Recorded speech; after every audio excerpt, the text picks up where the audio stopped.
thank you, thank you.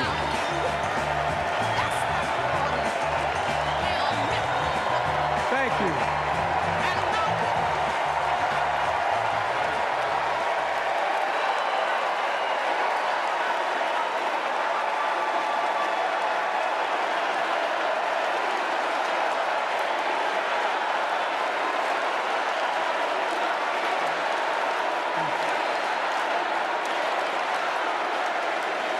Thank you, thank you, thank you.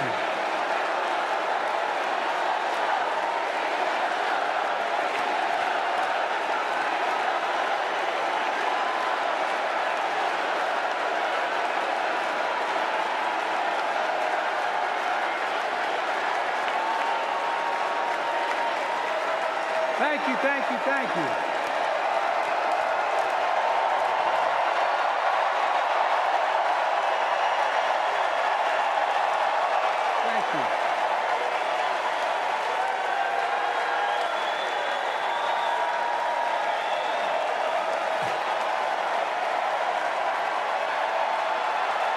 Thank you.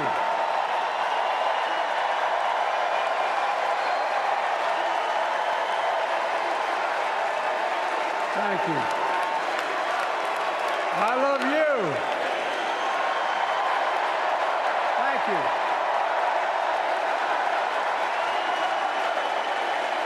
Thank you, thank you, thank you.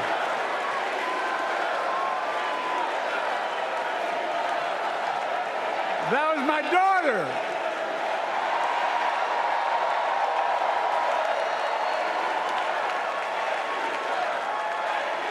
Thank you.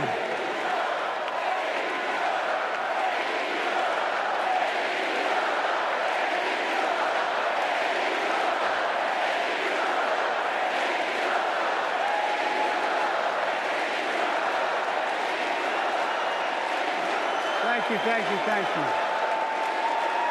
Thank you. Thank you, Butcher. I tell you what.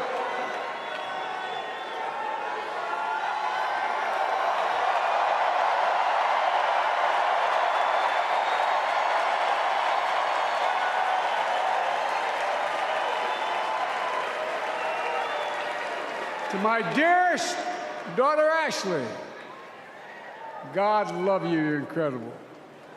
Thank you for that introduction and for being my courageous heart, along with Hunter and our entire family, and especially our rock, Jill.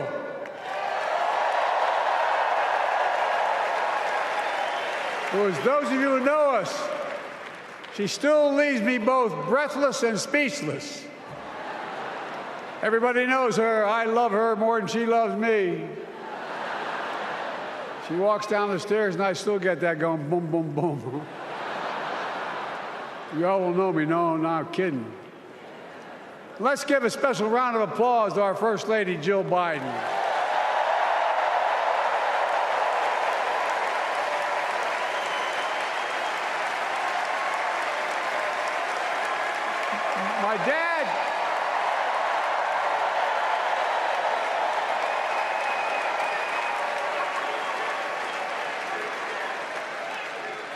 My dad used to have an expression, for real. He'd say, Joey, family is the beginning, the middle, and the end. And I love you all. Folks. And America, I love you.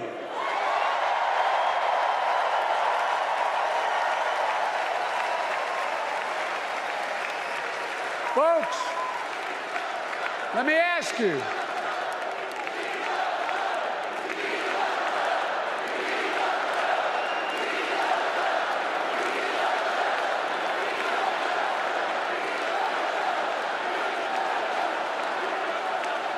Let me ask you, are you ready to vote for freedom?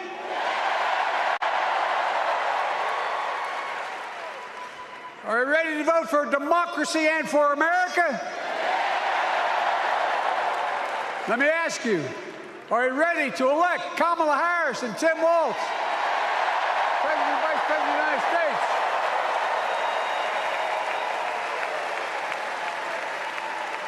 My fellow Democrats, my fellow Americans, nearly 4 years ago, in winter, on the steps of the Capitol, on a cold January day, I raised my right hand and I swore an oath to you and to God to preserve, protect, and defend the Constitution and to faithfully execute the office of the President of the United States. In front of me was a city surrounded by the National Guard. Behind me, a Capitol just 2 weeks before had been overrun by a violent mob. But I knew then, from the bottom of my heart, that I knew now, there is no place in America for political violence. None. You cannot say you love your country only when you win.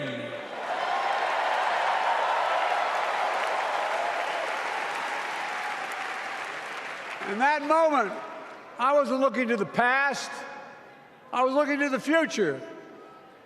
I spoke of the work at hand, the moment we had to meet. It was, as I told you then, a winter of peril and possibility. Of peril and possibility. We're in the grip of a once-in-a-century pandemic, historic joblessness, a call for racial justice long overdue, clear and present threats to our very democracy. Thank you.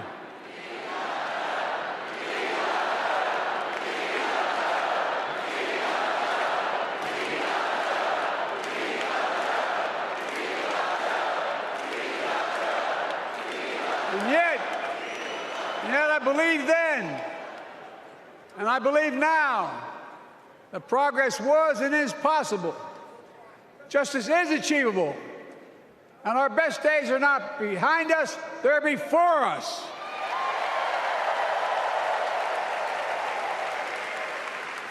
Now it's summer. The winter has passed. And with a grateful heart, I stand before you now on this August night to report that democracy has prevailed.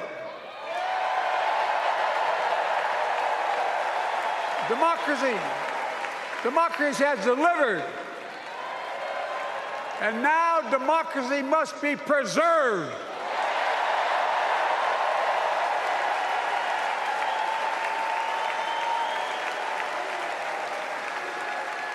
You've heard me say it before. We're facing an inflection point. One of those rare moments in history when the decisions we make now will determine the fate of our nation and the world for decades to come. That's not hyperbole, I mean it literally. We're in a battle for the very soul of America. I ran for president in 2020 because of what I saw in Charlottesville in August of 2017. Extremists coming out of the woods, carrying torches, their veins bulging from their necks, carrying Nazi swastikas, and chanting the same exact anti-Semitic bile that was heard in Germany in the early 30s. Neo-Nazis, white supremacists, and the Ku Klux Klan, so emboldened by a president then in the White House that they saw as an ally. They didn't even bother to wear their hoods. Hate was on the march in America. Old ghosts and new garments, stirring up the oldest divisions, stoking the oldest fears, giving oxygen to the oldest forces that they long sought to tear apart America. In the process, a young woman was killed. When I contacted her mother, I asked about what happened. She told me. When the president was asked what he thought had happened, Donald Trump said, and I quote, There are very fine people on both sides. My God. That's what he said. That is what he said and what he meant. That's when I realized, had to listen to the admonition of my dead son, I could not stay in the sidelines. So I ran.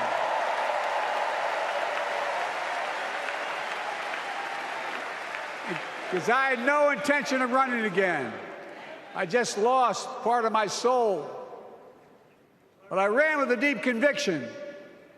In America, I know and believe in an America where honesty, dignity, decency still matter. An America where everyone has a fair shot and hate has no safe harbor.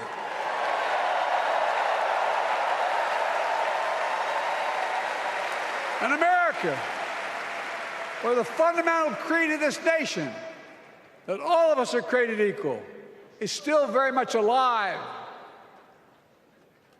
And a broad coalition of Americans joined with me.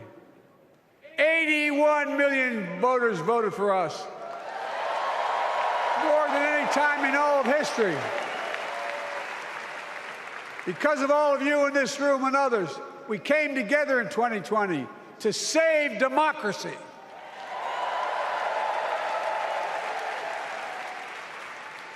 As your president, I've been determined to keep America moving forward, not going back, to stand against hate and violence in all its forms, to be a nation where we not only live with but thrive on diversity, demonizing no one, leaving no one behind, and becoming the nation that we profess to be. I also ran to rebuild the backbone of America, the middle class.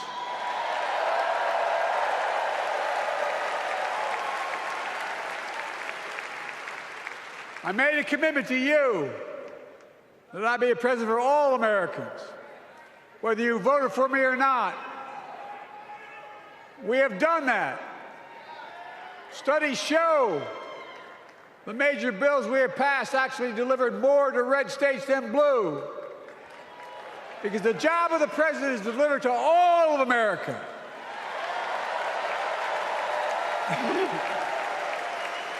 Because of you, and I'm not exaggerating, because of you, we've had one of the most extraordinary 4 years of progress ever, period. When I say we, I mean Kamala and me.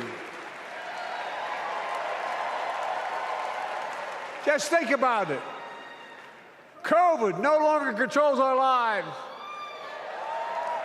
We've gone from economic crisis to the strongest economy in the entire world. Record 16 million new jobs. Record small business growth. Record high stock market. Record high 401ks. Wages up, and inflation down, way down, and continuing to go down.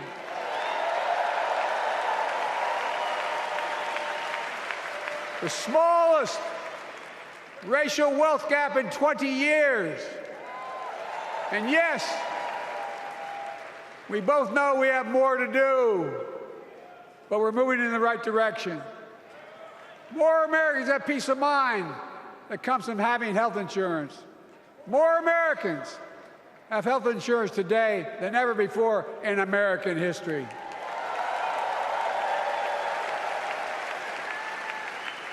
And after, as a young senator beginning to fight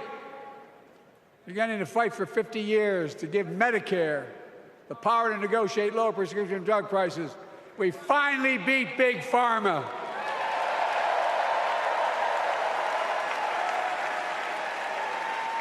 And guess who cast the tie-breaking vote? Vice President, soon-to-be President Kamala Harris.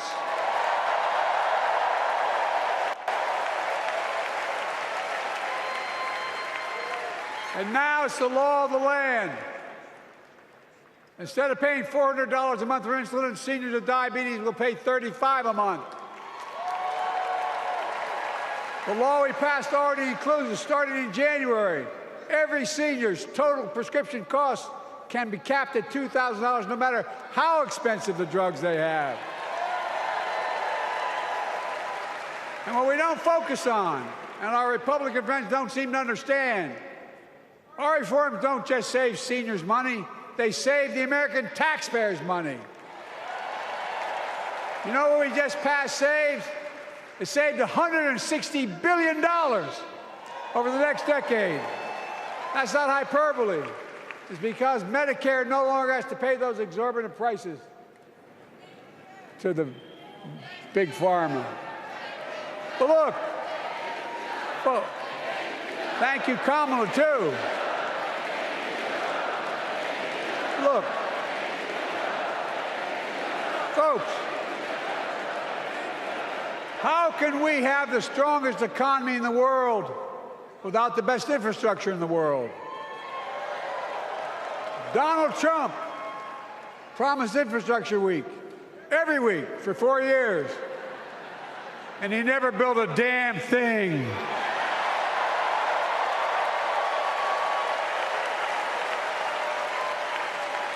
But now, because of what Kamala and I have done, remember we were told we couldn't get it done. Remember when we came into office, we couldn't get anything passed?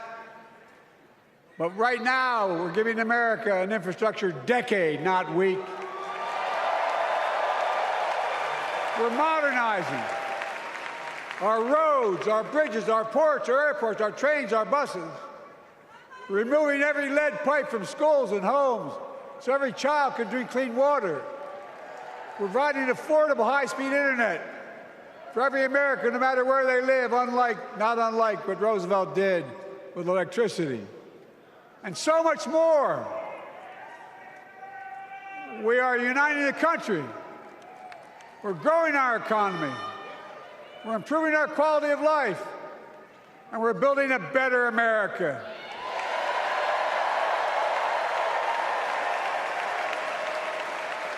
Because that's who we are. How can we be the strongest nation in the world without leading the world in science and technology? After years of importing 90% of our semiconductor chips from abroad, which America invented those chips, our Chips and Science Act meant that private companies from around the world are now investing literally tens of billions of dollars to build new chip factories right here in America.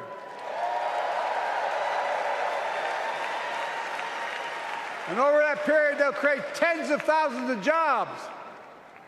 And many of those jobs in the so-called fabs, the buildings that make the chips, that are being constructed now. And guess what? The average salary in those fabs, size of a football field, will be over $100,000 a year, and you don't need a college degree.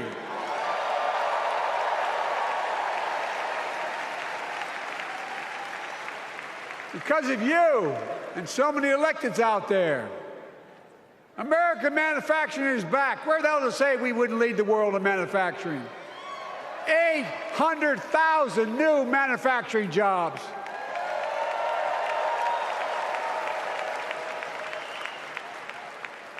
Our Republican friends and others made sure they'd go abroad to get the cheapest labor. We used to import products and export jobs. Now we export American products and create American jobs right here in America, where jobs belong.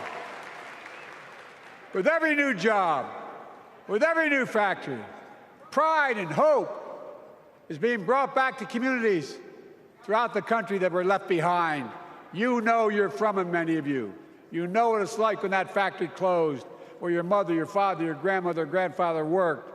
And now you're back, providing once again, proving that Wall Street didn't build America, the middle class built America, and unions built the middle class.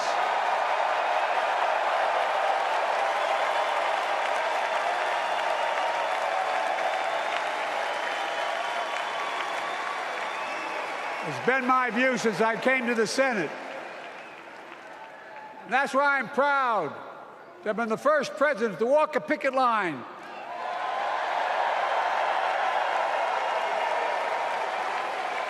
and be labeled the most pro-union president in history, and I accept it. It's a fact.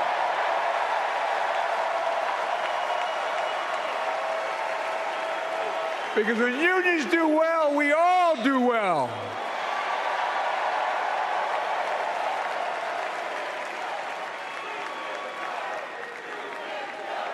You got it, man. You got it.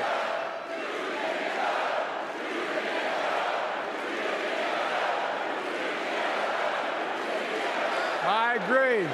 I'm proud. Look, remember he told we couldn't get anything done because we couldn't get anything done in the Congress?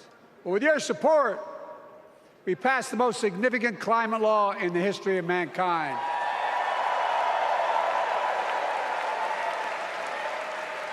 Over $370 billion. Cutting carbon emissions in half by 2030.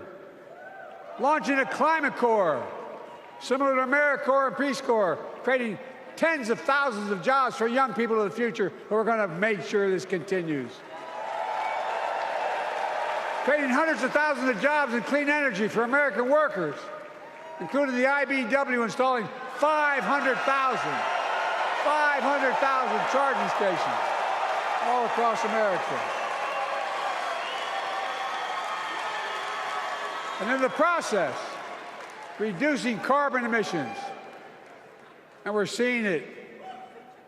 We're seeing to it that the first beneficiaries of environmental initiatives are those fence-line communities that have been smothered by the legacy of pollution. Louisiana and Delaware, Route 9, all the factories, all those chemical factories are right next to the poorest neighborhoods. They're the ones we're going to bring back.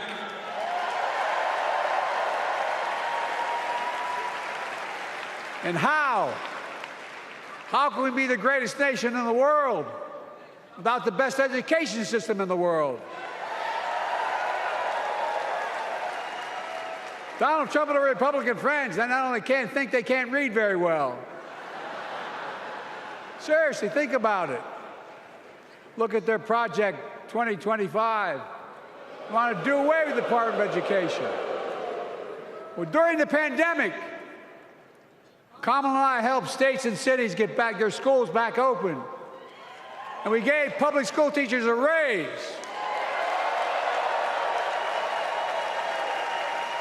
We created apprenticeships with businesses and communities, putting students on a path to a good paying job, whether or not they go to college. And by the way, we're making college a hell of a lot more affordable. Increasing Pell Grants by $900. Over $15 billion to HBCUs. Minority service agencies, including Hispanic institutions and tribal colleges. We kept our commitment to provide more student relief than ever by lifting the burden of helping millions of families so they could get married, start a family, buy a home, and begin to build family wealth and contribute to the community and grow our economy. It's not costing us, it's creating more wealth. We fundamentally transformed how our economy grows, from the middle out and the bottom up, instead of the top down. You know, my dad used to say there wasn't a whole hell of a lot to drop down on my kitchen table at the end of the month. I come from a basic middle-class family, 3-bedroom house, 4 kids, a grandpop living with us, decent neighborhood, but never a penny to spare. And look, that top-down notion never worked. A lot of Democrats didn't think it worked, thought it worked, but it doesn't. And when we did all that, what we've done, everybody can do well. Everybody.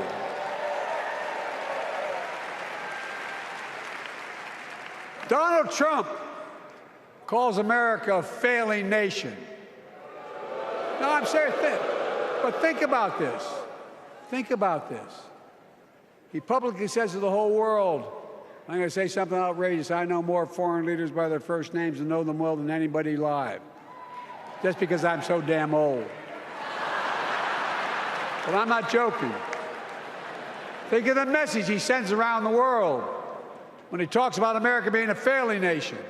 He says we're losing. He's the loser. He's dead wrong.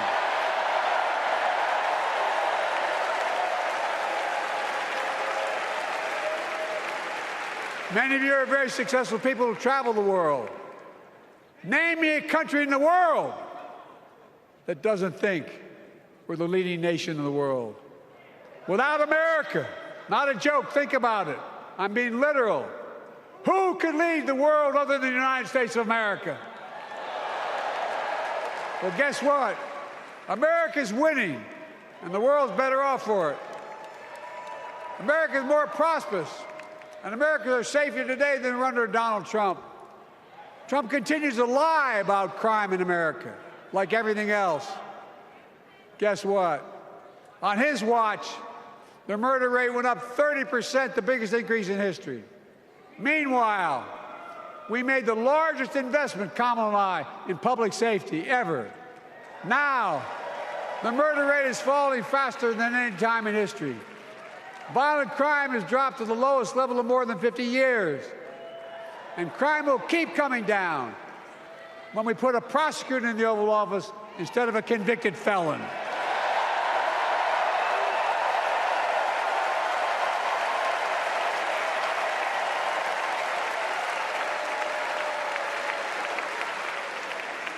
And folks, the distinguished senator from the C Senate from California and I passed the first ban on assault weapons.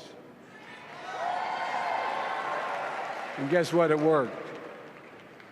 If we care about public safety, we need to prevent gun violence. And what makes me ashamed when I travel the world, which I do, more children in America are killed by a gunshot than any other cause in the United States. More die from a bullet than cancer, accidents, or anything else in the United States of America. My God. That's why Kamala and I are proud. We beat the NRA when we passed the first major bipartisan gun safety law in 30 years.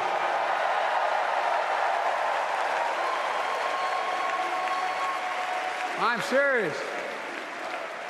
That comes from here. And now it's time to ban assault weapons again. And demand universal background checks.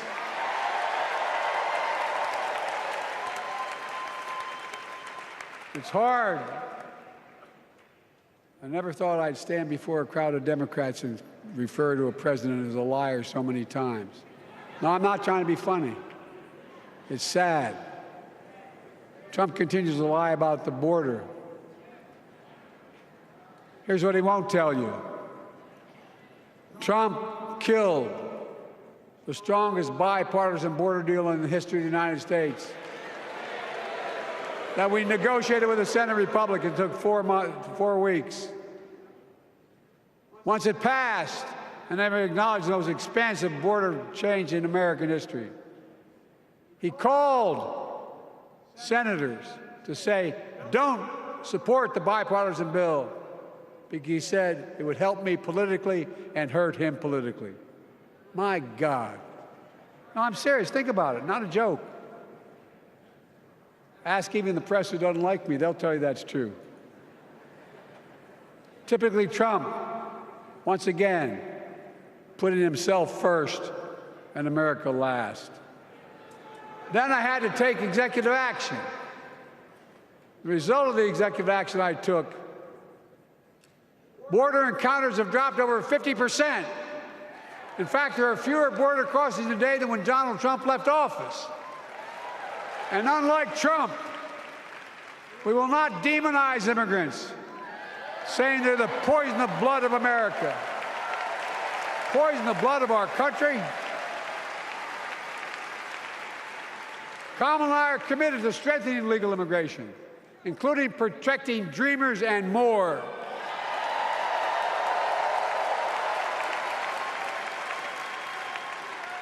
And here's what else I believe in: protecting your freedom to vote, your freedom to love who you love,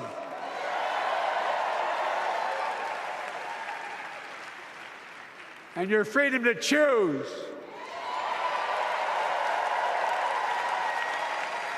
In its decision overturning Roe v. Wade, as you heard earlier tonight, the United States Supreme Court majority wrote the following, quote, "Women are not without electoral or political power." No kidding. MAGA Republicans found out the power of women in 2022. And Donald Trump is going to find out the power of women in 2024. Watch.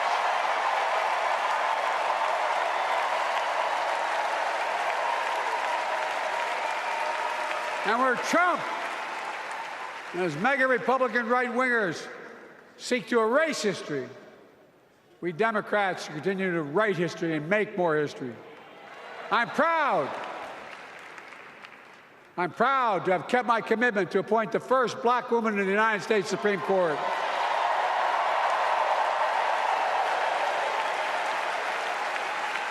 Ketanji Brown Jackson, the symbol for every young woman in America that you can do anything. I'm proud that I've kept my commitment to have an administration that looks like America and that taps in to the full talent of our nation. The most diverse cabinet in history, including the first black woman of South Asian descent to serve as vice president, and will soon serve as the 47th president of the United States.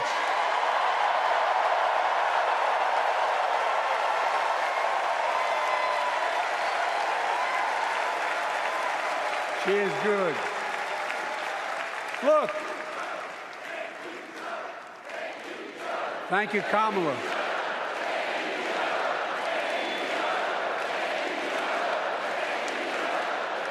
Folks, I've long said we have many obligations as a nation, but I got in trouble years ago for saying I'd make no apologies. We have only one truly sacred obligation: to prepare and equip those we send to war and care for them and their families when they come home and when they don't. That's why I'm so proud to have written and signed the PACT Act, one of the most significant laws ever, helping veterans and their families exposed to toxic materials like burn pits in Agent Orange. I was around during the Vietnam War. It's hard. Nobody was able to prove that there's illness was a consequence of Agent Orange. And no one was able to prove initially that because they lived in burn pits like my son lived next to in Iraq for a year, that is the cause of their illness. But because of the PACT Act, a surviving spouse with 2 children is now eligible for a stipend of about $3,000 a month. And those children who lost a parent are eligible for tuition benefits to go to college and to get job training. It's already helping over 1 million veterans and their families just so far. Well, I love them, and I'm so proud of my son's service. We get it, but guess who doesn't get it and doesn't respect our veterans? We know from his own chief of staff, the 4-star General John Kelly, that Trump, when in Europe, would not go to the grave sites in France. The brave service members who gave their lives to this country. He called them suckers and losers. Who in the hell does he think he is? Who does he think he is? There's no words for a person. They are not the words of a person not worthy of being commander-in-chief, period. Not then, not now, and not ever. I mean that. I mean that from the bottom of my heart.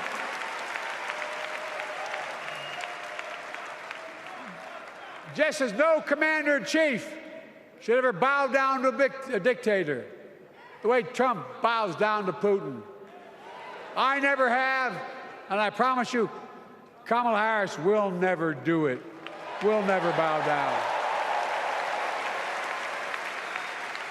When Trump left office, Europe and NATO was in tatters. Not a joke. America First doctrine changed our whole image in the world. Well, they gave the hours, about 190 hours sum total, even my counterparts or heads of state in Europe, to strengthen NATO. We did. We united Europe like it hadn't been united for years, adding Finland and Sweden to NATO. 10 days before he died, Henry Kissinger called and said, not since Napoleon has Europe not looked over their shoulder at Russia with dread until now. Until now. Well, guess what? Putin thought he'd take Kyiv in 3 days. 3 years later, Ukraine is still free.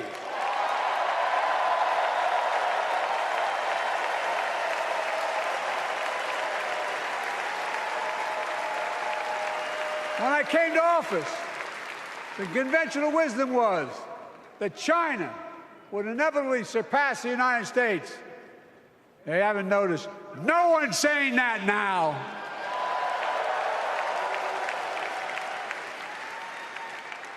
And we'll keep working to bring hostages home and end the war in Gaza and bring peace and security in the Middle East.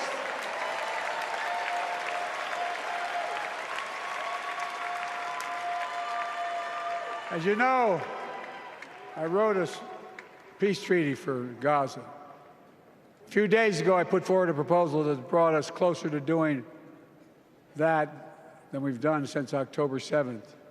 We're working around the clock, my Secretary of State, to prevent a wider war and reunite hostages with their families and surge humanitarian health and food assistance into Gaza now. To end the civilian suffering of the Palestinian people, and finally deliver a ceasefire and end this war.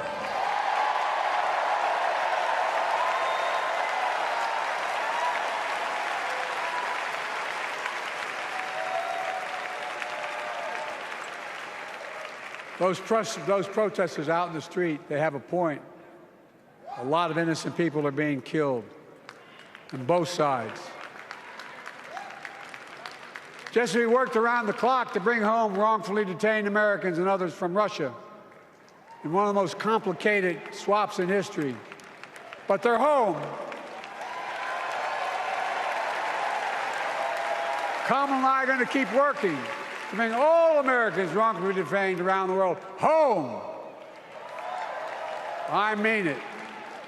Folks, I've got 5 months left in my presidency. I've got a lot to do. I intend to get it done.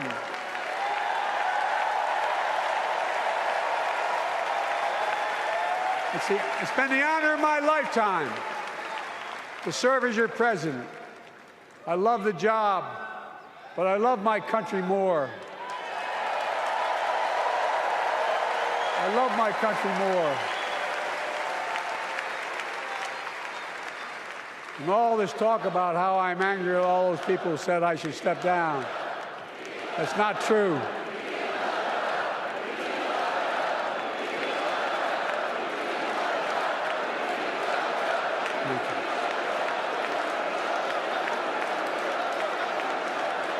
I love my country more, and we need to preserve our democracy.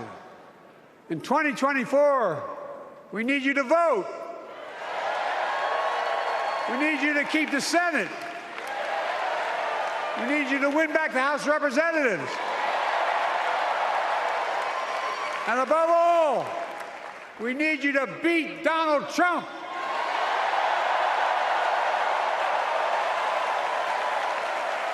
And elect Kamala and Tim President and Vice President of the United States of America. Look, they'll continue to lead America forward, creating more jobs, standing up for workers, growing the economy, lower the cost to American families so they just have a little more breathing room.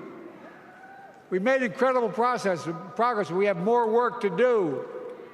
And Kamala and Tim will continue to take on corporate greed and bring down cost of food. They'll keep taking on Big Pharma, making insulin $35 a month, not just for seniors, but for everyone in America. And capping prescription drug costs at a total of $2,000, not just for seniors, but for everyone. And folks, that's going to save America again tens of billions of dollars. Folks, they'll make housing more affordable, building 3 million new homes, providing $25,000 down payment assistance for the first-time home buyer, more than the 10 we approved.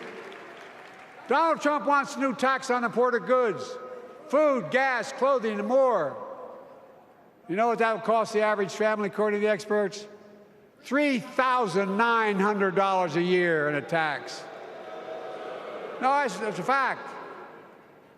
Kamala and Tim will make the child care tax credit permanent.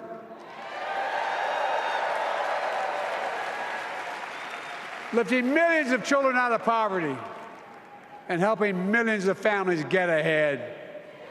But you know what Trump has? He created the largest debt any president had in 4 years with his $2 trillion tax cut for the wealthy. Well, Trump has a new plan. He wants to provide a $5 billion tax cut for corporations and the very wealthy. Read it. Put us further in debt. And folks, you know we have 1,000 billionaires in America. You know what their average tax rate they pay? 8.2%. If we just increased our taxes we proposed to 25%, which isn't the highest tax rate even, it would raise $500 billion new dollars over 10 years. They'd still be very wealthy. Look, Kamala and Tim are going to make them pay their fair share. They'll protect Social Security and Medicare. Trump wants to cut Social Security and Medicare. Kamala and Tim will protect your freedom. They'll protect your your right to vote. They'll protect your civil rights. And you know Trump will do everything to ban abortion nationwide. Oh, he will.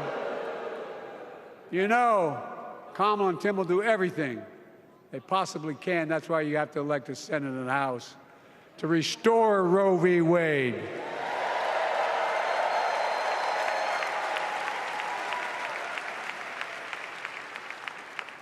The ancient Greeks taught us that character is destiny. Character is destiny. For me and Jill, we know Kamala and Doug are people of character. It's been our honor to serve alongside them. And we know that Tim and Gwen Walz are also people of great character. Selecting Kamala was the very first decision I made when I became our nominee. And it was the best decision I made my whole career.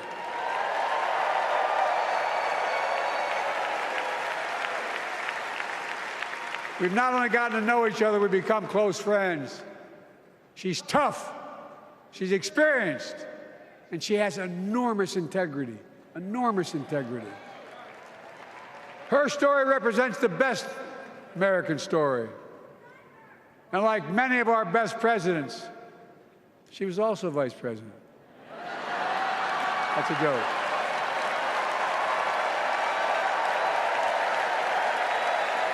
But she'll be a president our children can look up to. She'll be a president respected by world leaders because she already is. She'll be a president we can all be proud of. And she will be an historic president who puts her stamp on America's future.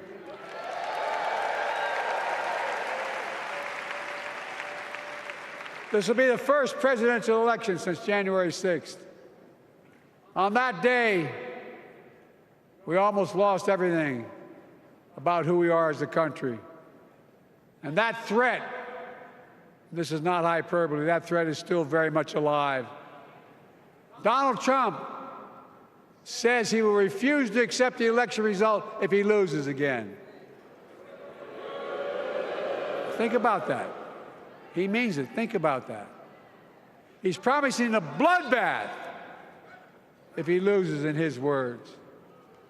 And that he'll be a dictator on day one, in his own words. By the way, this sucker means it. No, I'm not joking. Think about it. Anybody else said that in the past, you'd think he was crazy. He is crazy, but you'd think it was an exaggeration, but he means it. We can't let that happen. Folks, all of us carry a special obligation. Independents, Republicans, Democrats. We saved democracy in 2020, and now we must save it again in 2024.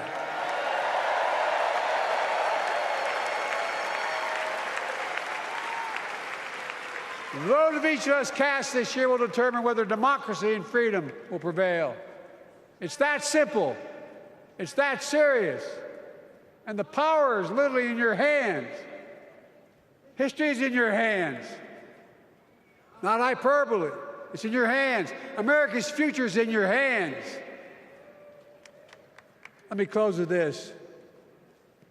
Nowhere else in the world could a kid with a stutter and modest beginnings in Scranton, Pennsylvania, and Claymont, Delaware, grow up to sit behind the resolute desk in the Oval Office.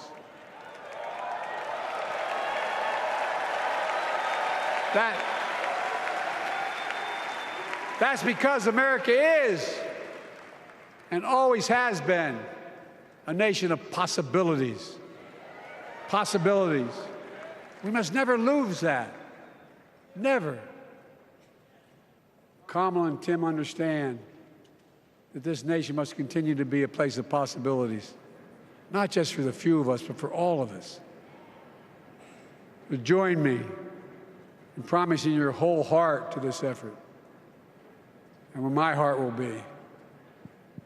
I promise I'll be the best volunteer Harris and Walz has Cam ever seen.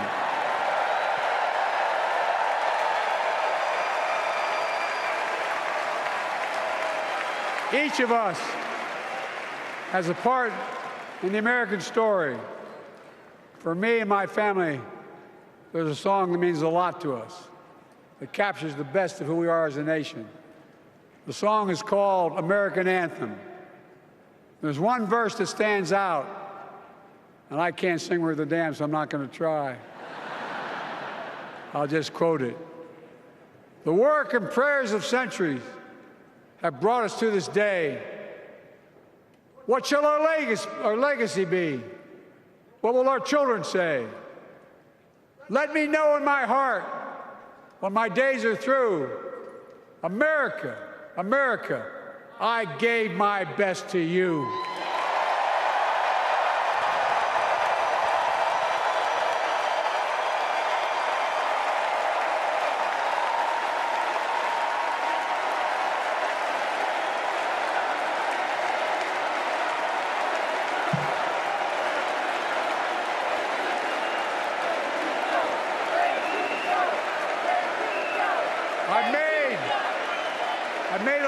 mistakes in my career, but I gave my best to you. For 50 years, like many of you, I've given my heart and soul to our nation. And I've been blessed a million times in return with the support of the American people. I've either been too young to be in the Senate because I wasn't 30 yet, and too old to stay as president. But I hope you know how grateful I am to all of you. I can honestly say, and I mean this from the bottom, give you my word as a Biden, I can honestly say I'm more optimistic about the future than I was when I was elected as a 29-year-old United States Senator. I mean it. Folks, we just have to remember who we are. We're the United States of America.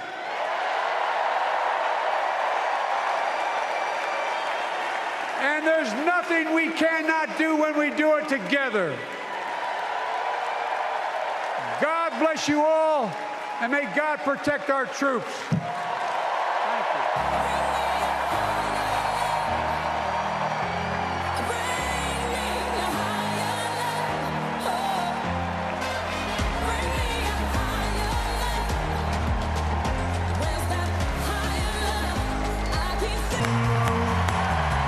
Hello, Chicago!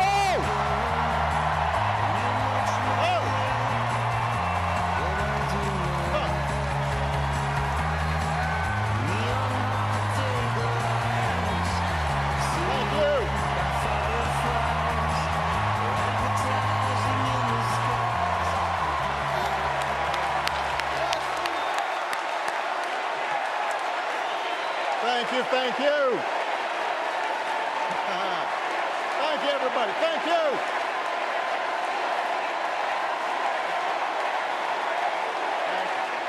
Thank you. All right. That's enough. Thank you, thank you. Chicago! It's good to be home. It is good to be home, and I don't know about you, but I'm feeling fired up.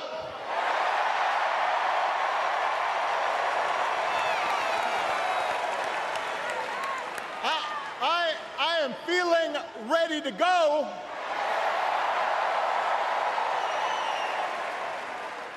Even if I am the only person stupid enough to speak after Michelle Obama.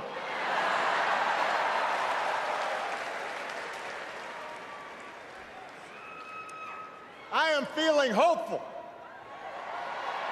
because this convention has always been pretty good to kids with funny names who believe in a country where anything is possible.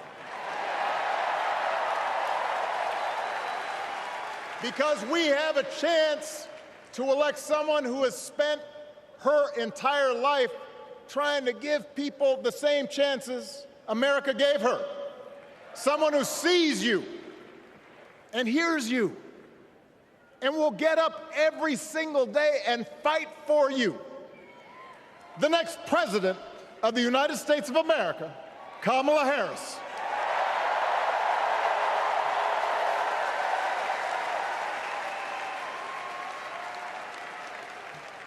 It's been 16 years since I had the honor of accepting this party's nomination for president.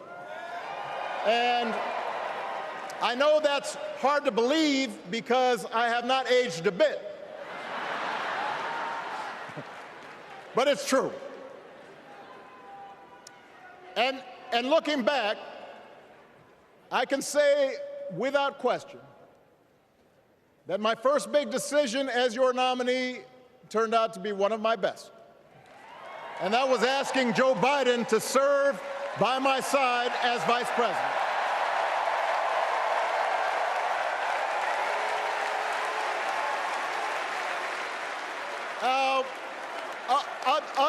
Other than some common Irish blood,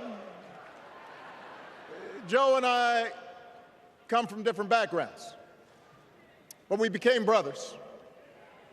And as we worked together for 8 sometimes pretty tough years. What I came to admire most about Joe wasn't just his smarts, his experience. It was his empathy and his decency and his hard-earned resilience, his unshakable belief that everyone in this country deserves a fair shot.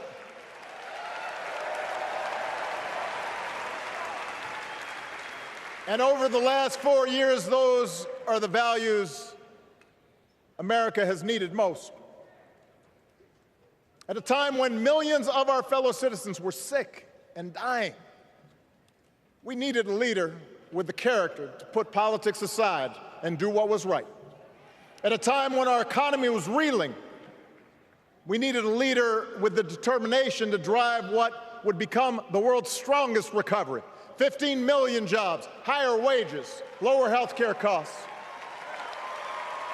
At a time when the other party had turned into a cult of personality, we needed a leader who was steady and brought people together and was selfless enough to do the rarest thing there is in politics, putting his own ambition aside for the sake of the country.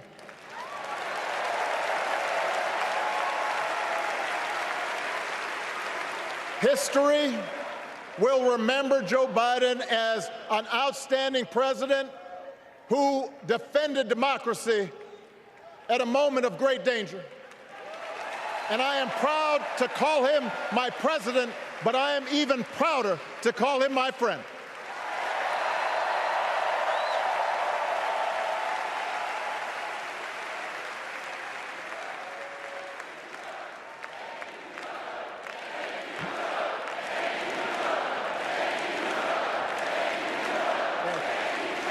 Now, the torch has been passed. Now it is up to all of us to fight for the America we believe in. And make no mistake, it will be a fight. For all the incredible energy we've been able to generate over the last few weeks, for all the rallies and the memes, this will still be a tight race in a closely divided country. A country where too many Americans are still struggling, where a lot of Americans don't believe government can help. And as we gather here tonight, the people who will decide this election are asking a very simple question. Who will fight for me? Who's thinking about my future, about my children's future, about our future together? One thing is for certain, Donald Trump is not losing sleep over that question.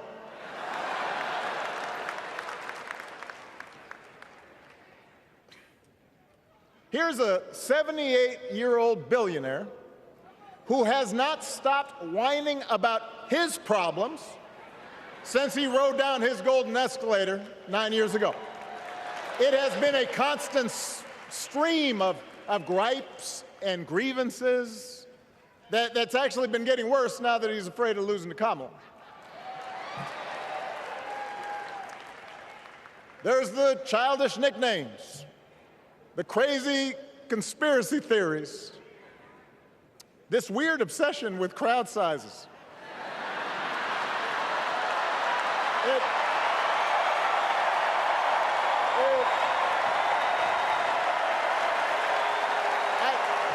It just goes on and on and on. The other day I heard someone compare Trump to the neighbor who keeps running his leaf blower outside your window every minute of every day.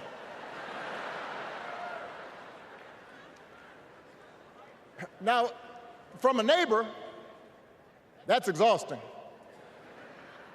From a president, it's just dangerous. The truth is, Donald Trump sees power as nothing more than a means to his ends.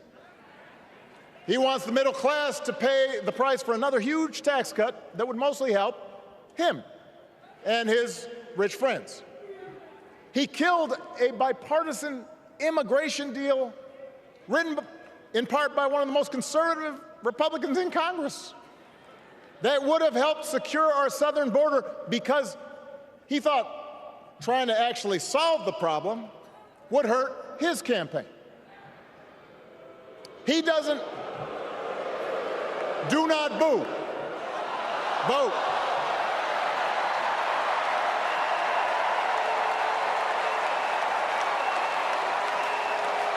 He doesn't seem to care if more women lose their reproductive freedom, since it won't affect his life.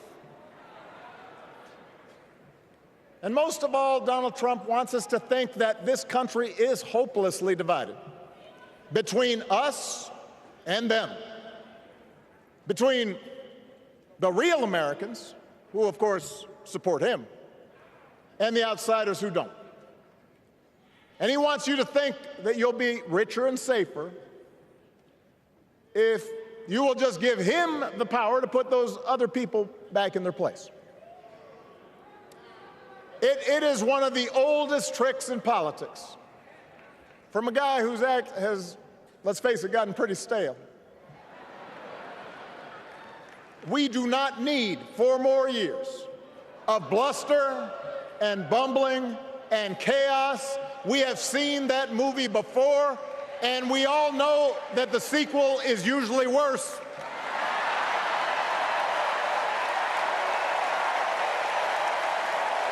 America's ready for a new chapter.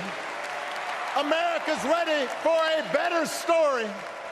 We are ready for a President Kamala Harris.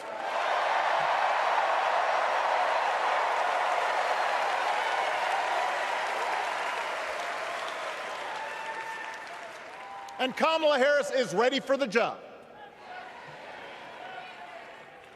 This is a person who has spent her life fighting on behalf of people who need a voice and a champion.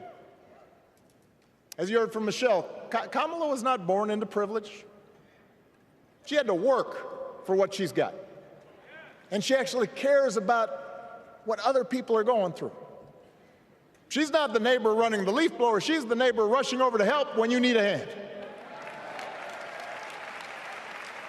As a prosecutor, Kamala stood up for children who had been victims of sexual abuse. As an attorney general of the most populous state in the country, she fought big banks and for-profit colleges, securing billions of dollars for the people they had scammed. After the home mortgage crisis, she pushed me and my administration hard to make sure homeowners got a fair settlement. Didn't matter that I was a Democrat. Didn't matter that she had knocked on doors for my campaign in Iowa. She was going to fight to get as much relief as possible for the families who deserved it.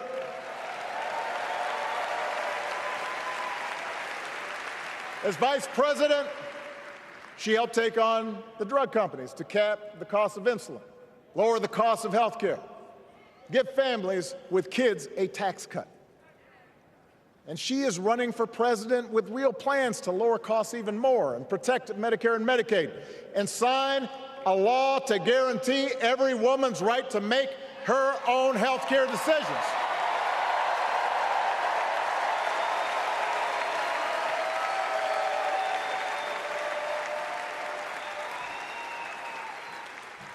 In other words, Kamala Harris won't be focused on her problems. She'll be focused on yours.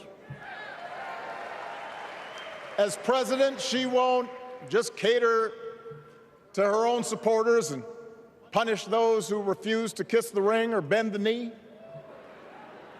She'll work on behalf of every American. That's who Kamala is. And in the White House, she will have an outstanding partner in Governor Tim Walz.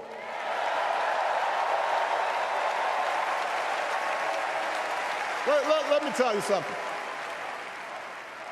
Let me tell you something. I love this guy. Tim is the kind of person who should be in politics. Born in a small town, served his country, taught kids, coached football, took care of his neighbors. He knows who he is, and he knows what's important. You can tell those flannel shirts he wears don't come from some political consultant. They come from his closet, and they have been through some stuff.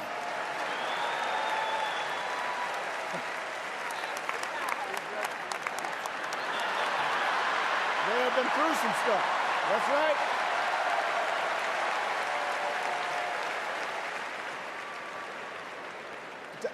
Together, Kamala and Tim have kept faith with America's central story. A story that says we are all created equal. All of us endowed with certain inalienable rights, that everyone deserves a chance, that even when we don't agree with each other, we can find a way to live with each other. That's Kamala's vision. That's Tim's vision. That's the Democratic Party's vision. And our job over the next 11 weeks is to convince as many people as possible to vote for that vision. Now, it won't be easy. The other side knows it's easier to play on people's fears and cynicism, always has been. They will tell you that government is inherently corrupt, that sacrifice and generosity are for suckers. And since the game is rigged, it's okay to take what you want and just look after your own. That's the easy path. We have a different task. Our job is to convince people that democracy can actually deliver. And in doing that, we can't just point to what we've already accomplished. We can't just rely on the ideas of the past. We need to chart a new way forward to meet the challenges of today. And Kamala understands this. She knows, for example, that if we want to make it easier for more young people to buy a home, we need to build more units and clear away some of the outdated laws and regulations that made it harder to build homes for working people in this country. That is a priority, and she's put out a bold new plan to do just that.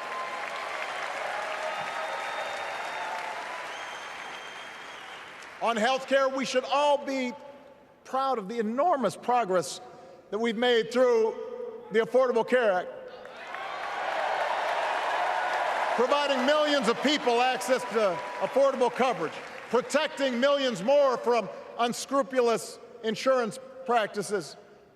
I noticed, by the way, that since it's become popular, they don't call it Obamacare no more.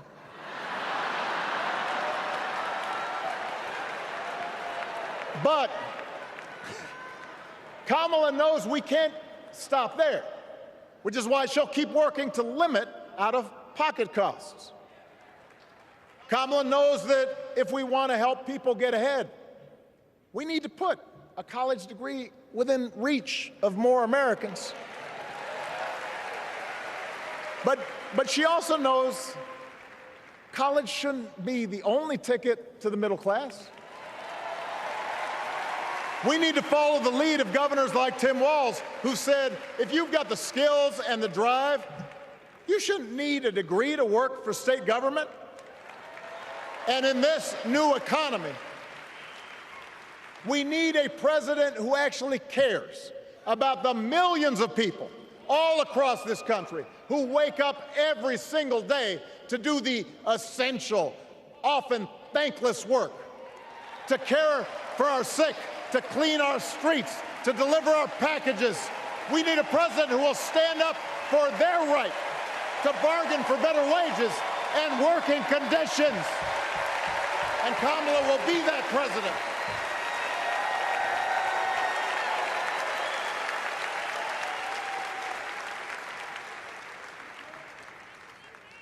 Yes, she can.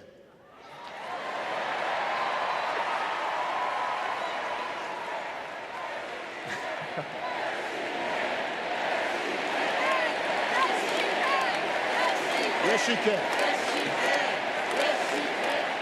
A Harris-Walz administration can help us move past some of the tired old debates that keep stifling progress, because at their core, Kamala and Tim understand that when everybody gets a fair shot, we are all better off.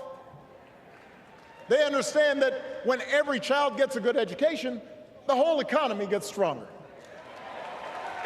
When women are paid the same as men for doing the same job, all families benefit.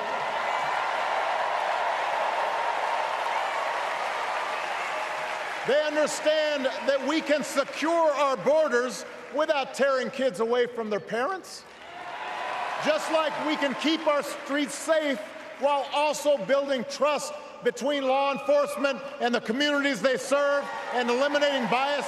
That will make it better for everybody.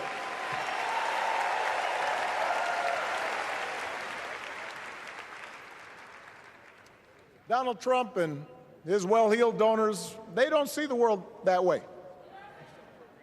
For them, one group's gains is necessarily another group's loss.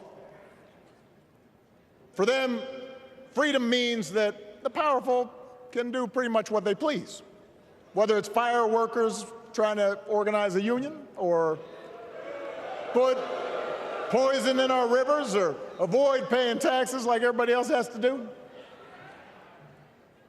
Well, we have a broader idea of freedom. We believe in the freedom to provide for your family if you're willing to work hard.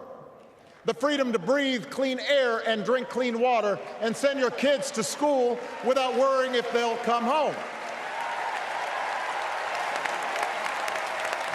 We believe that true freedom gives each of us the right to make decisions about our own life, how we worship, what our family looks like, how many kids we have, who we marry.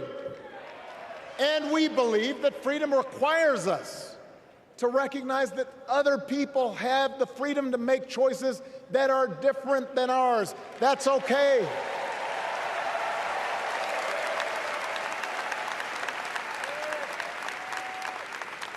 That's the America Kamala Harris and Tim Walz believe in.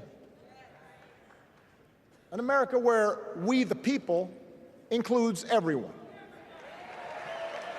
Because that's the only way this American experiment works. And despite what our politics might suggest, I think most Americans understand that. Democracy isn't just a bunch of abstract principles and dusty laws in some book somewhere. It's the values we live by.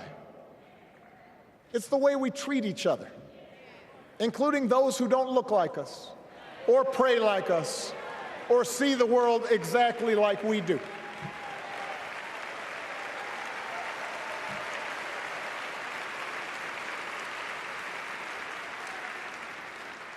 That sense of mutual respect has to be part of our message. Our politics have become so polarized these days that all of us across the political spectrum seem so quick to assume the worst in others, unless they agree with us on every single issue. We start thinking that the only way to win is to scold and shame and out-yell the other side. And after a while, regular folks just tune out, or they don't bother to vote. Now, that approach may work for the politicians who just want attention and thrive on division, but it won't work for us. To make progress on the things we care about, the things that really affect people's lives, we need to remember that we've all got our blind spots and contradictions and prejudices, and that if we want to win over those who aren't yet ready to support our candidates, we need to listen to their concerns and maybe learn something in the process. After all, if a parent or grandparent occasionally says something that makes us cringe, we don't automatically assume they're bad people. We recognize that the world is moving fast, that they need time and maybe a little encouragement to catch up. Our fellow citizens deserve the same grace we hope they'll extend to us.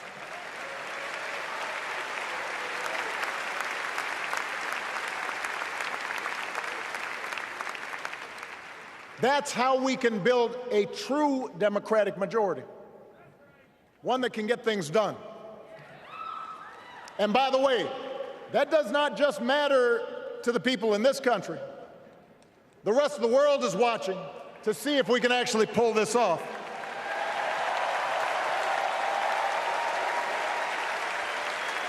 No nation, no society has ever tried to build a democracy as big and as diverse as ours before. One that includes people that over decades have come from every corner of the globe. One where our allegiances and our community are defined not by race or blood, but by a common creed. And that's why when we uphold our values, the world's a little brighter. When we don't, the world's a little dimmer. And dictators and autocrats feel emboldened. And over time, we become less safe. We shouldn't be the world's policemen, and we can't eradicate every cruelty and injustice in the world. But America can be and must be a force for good, discouraging conflict, fighting disease, promoting human rights, protecting the planet from climate change, defending freedom, brokering peace. That's what Kamala Harris believes, and so do most Americans.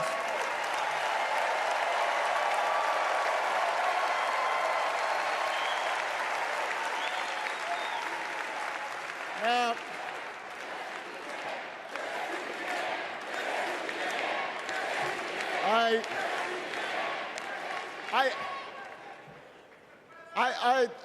I know these ideas can feel pretty naive right now.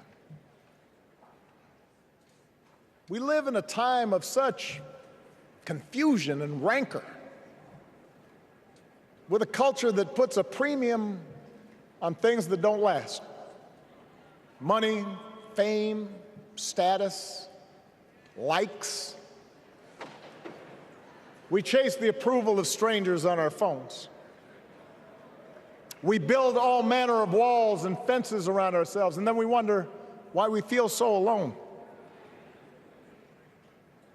We don't trust each other as much because we don't take the time to know each other. And in that space between us, politicians and algorithms teach us to caricature each other and troll each other and fear each other. But here's the good news, Chicago. All across America, in big cities and small towns, away from all the noise, the ties that bind us together are still there. We still coach Little League and look out for our elderly neighbors. We still feed the hungry in churches and mosques and synagogues and temples. We share the same pride when our Olympic athletes compete for the gold. Because the vast majority of us do not want to live in a country that's bitter and divided. We want something better. We want to be better. And the joy and the excitement that we're seeing around this campaign tells us we're not alone. You know, I've spent a lot of time thinking about these past few months because, as Michelle mentioned, this summer we lost her mom, Ms. Marion Robinson. And I don't know that anybody has ever loved their mother-in-law any more than I love mine. Mostly it's because she was funny and wise and the least pretentious person I knew. That, and she always defended me with Michelle when I messed up. I'd hide behind her.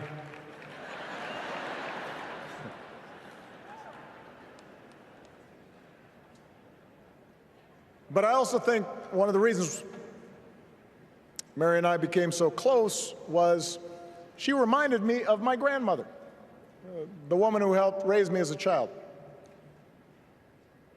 And on the surface, the two of them did not have a lot in common. One was a black woman from right here, south side of Chicago, right down the way.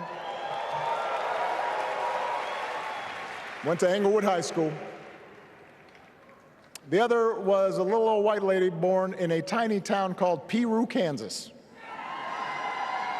Now, I know there aren't that many people from Peru.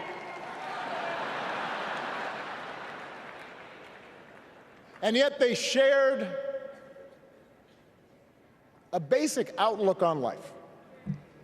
They were strong, smart, resourceful women, full of common sense, who, regardless of the barriers they encountered, and women growing up in the 40s and 50s and 60s, they encountered barriers.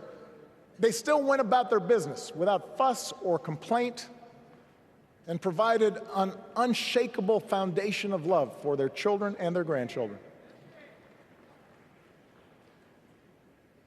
In that sense, they both represented an entire generation of working people who, through war and depression, discrimination and limited opportunity, helped build this country. A lot of them toiled every day at jobs that were often too small for them and didn't pay a lot.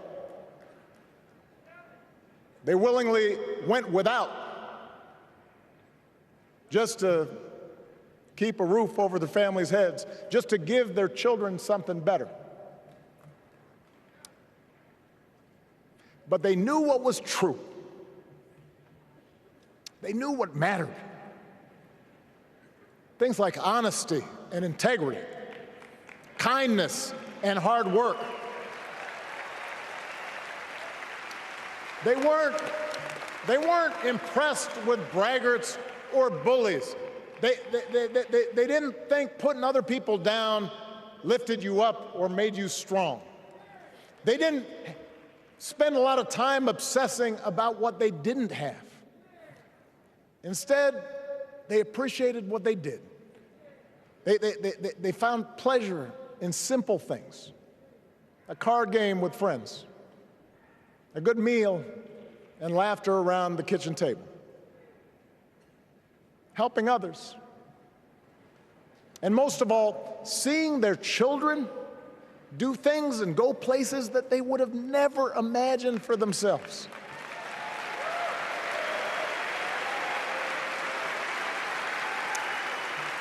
Whether you are a Democrat or a Republican or somewhere in between, we have all had people like that in our lives. People like Kamala's parents, who crossed oceans because they believed in the promise of America. People like Tim's parents, who taught him about the importance of service. Good, hard-working people who weren't famous or powerful, but who managed in countless ways to leave this country just a little bit better than they found it. As much as any policy or program, I believe that's what we yearn for.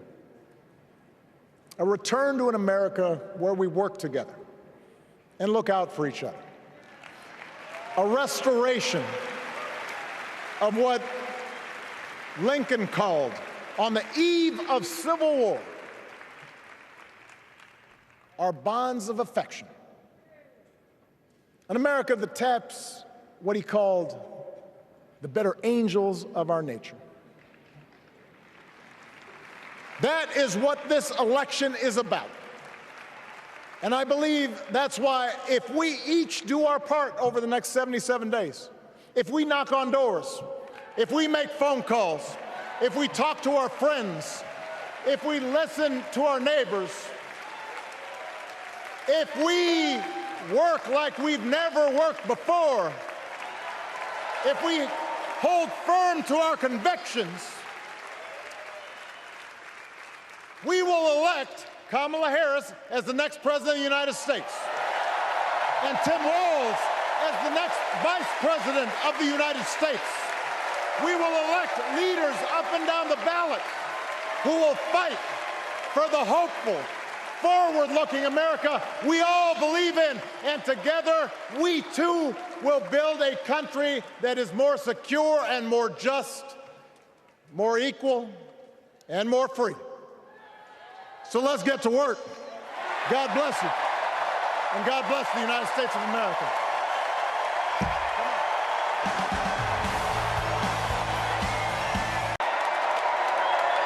Thank you.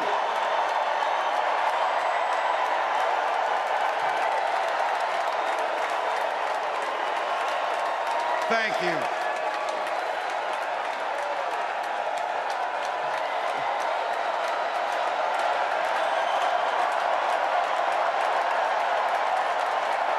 Wow. Well, thank you.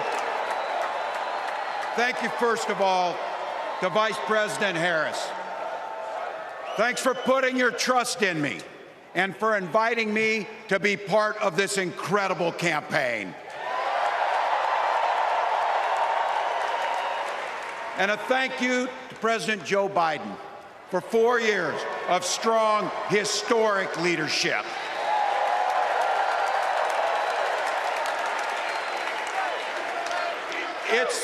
It's the honor of my life to accept your nomination for Vice President of the United States.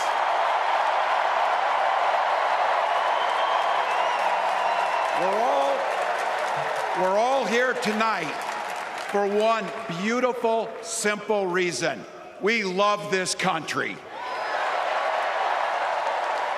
So thank you to all of you here in Chicago and all of you watching at home tonight. Thank you for your passion. Thank you for your determination. And most of all, thank you for bringing the joy to this fight.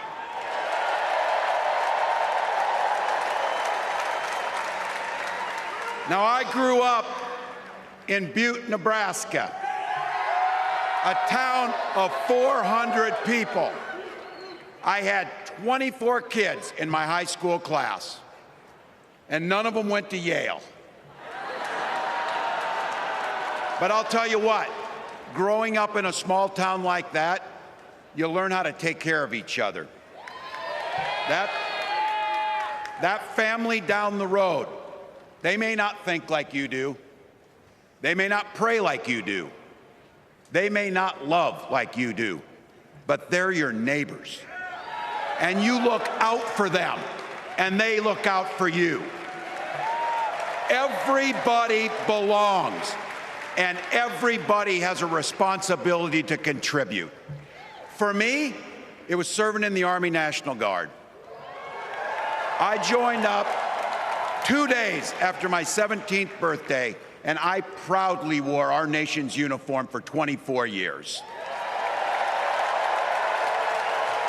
My dad, a Korean War-era Army veteran, died of lung cancer a couple years later. He left behind a mountain of medical debt. Thank God for Social Security survivor benefits. And thank God for the GI Bill that allowed my dad and me to go to college, and millions of other Americans.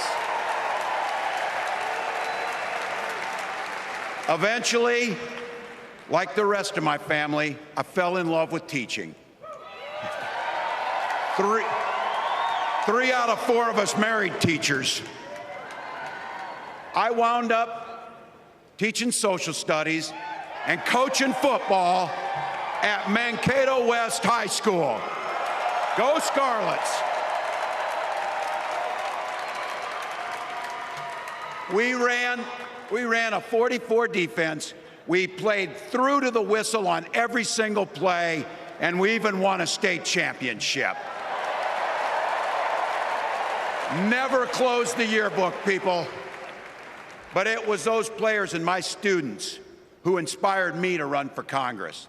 They saw in me what I had hoped to instill in them, a commitment to the common good, an understanding that we're all in this together, and the belief that a single person can make a real difference for their neighbors. So there I was, a 40-something high school teacher with little kids, zero political experience, and no money, running in a deep red district. But you know what? Never underestimate a public school teacher. Never.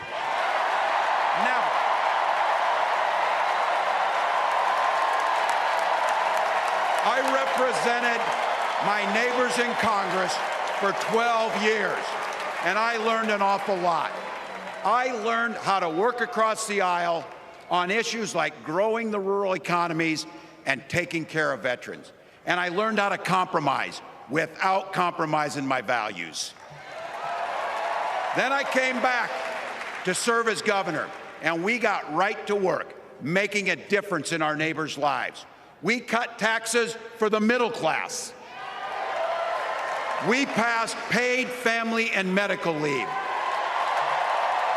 We invested in fighting crime and affordable housing. We cut the cost of prescription drugs and helped people escape the kind of medical debt that nearly sank my family.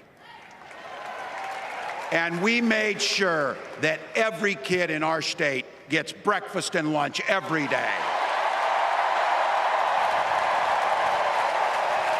So while other states were banning books from their schools, we were banishing hunger from ours.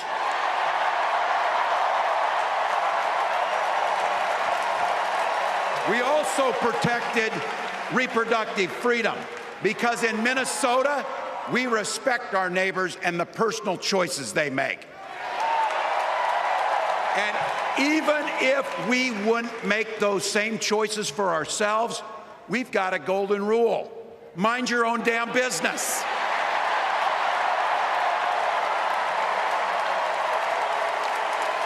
And that includes IVF and fertility treatments. And this is personal for Gwen and I.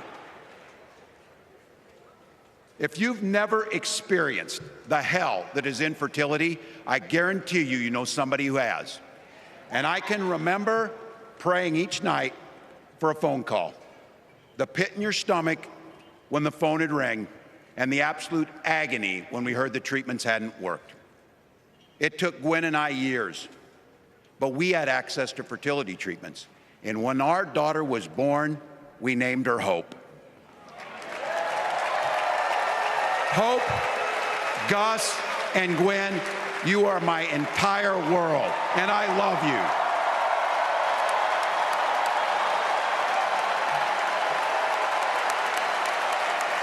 I'm letting you in on how we started a family because this is a big part about what this election is about.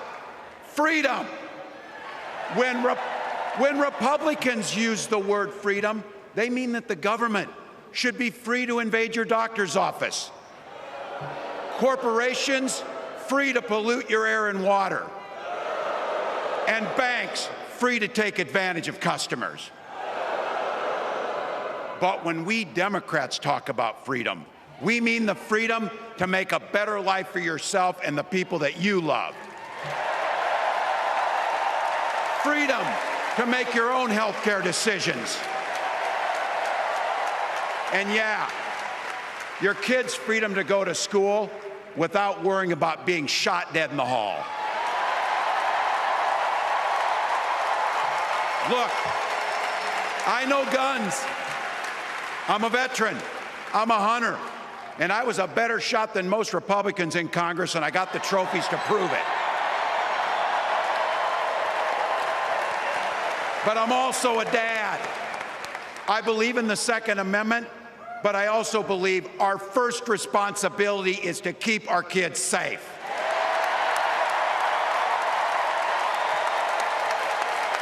That's what this is all about. The responsibility we have to our kids, to each other, and to the future that we're building together, in which everyone is free to build the kind of life they want.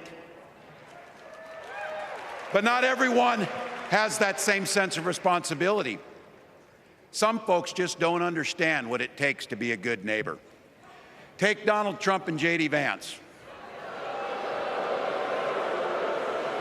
Their Project 2025 will make things much, much harder for people who are just trying to live their lives. They spent a lot of time pretending they know nothing about this. But look, I coached high school football long enough to know, and trust me on this, when somebody takes the time to draw up a playbook, they're going to use it.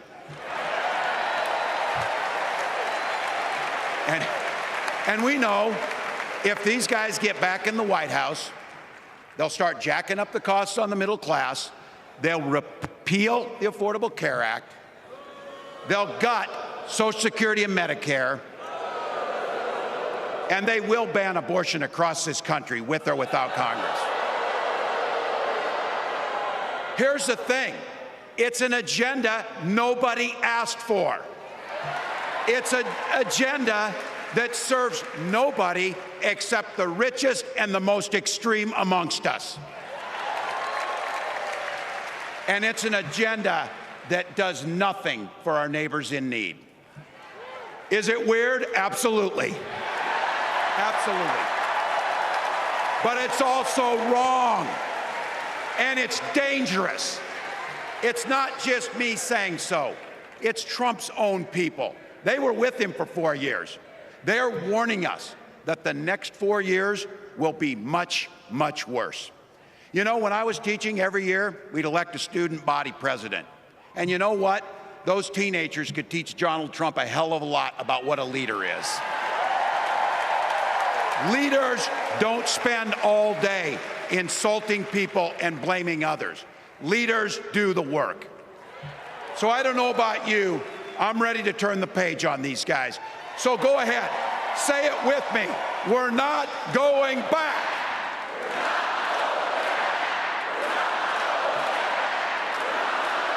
We've got something better to offer the American people. It starts with our candidate, Kamala Harris.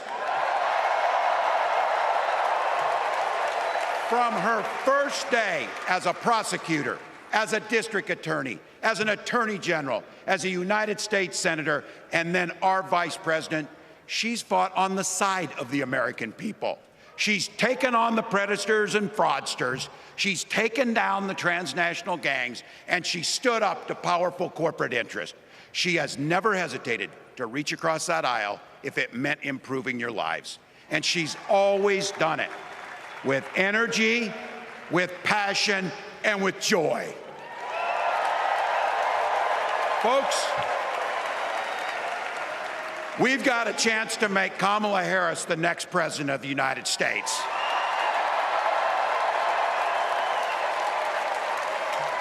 But I think we owe it to the American people to tell them exactly what she'd do as president before we ask them for their votes. So here, this is the part, clip and save it and send it to your undecided relatives so they know. If you're a middle-class family or a family trying to get into the middle class, Kamala Harris is going to cut your taxes. If you're getting squeezed by prescription drug prices, Kamala Harris is going to take on Big Pharma. If you're hoping to buy a home, Kamala Harris is going to help make it more affordable. And no matter who you are, Kamala Harris is going to stand up and fight for your freedom to live the life that you want to lead. Because that's what we want for ourselves, and it's what we want for our neighbors. You know, you might not know it, but I haven't given a lot of big speeches like this. But I have given a lot of pep talks. So let me finish with this, team. It's the fourth quarter. We're down a field goal, but we're on offense and we've got the ball. We're driving down the field. And boy, do we have the right team. Kamala Harris is tough. Kamala Harris is experienced, and Kamala Harris is ready. Our job for everyone watching is to get in the trenches and do the blocking and tackling. 1 inch at a time, 1 yard at a time, 1 phone call at a time, 1 door knock at a time, 1 $5 donation at a time. Look, we got 76 days. That's nothing. There'll be time to sleep when you're dead. We're going to leave it on the field. That's how we'll keep moving forward. That's how we'll turn the page on Donald Trump. That's how we'll build a country where workers come first. Healthcare and housing are human rights. And the government stays the hell out of your bedroom.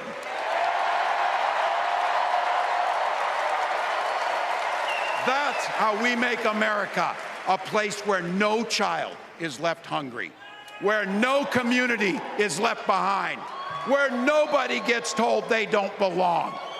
That's how we're gonna fight.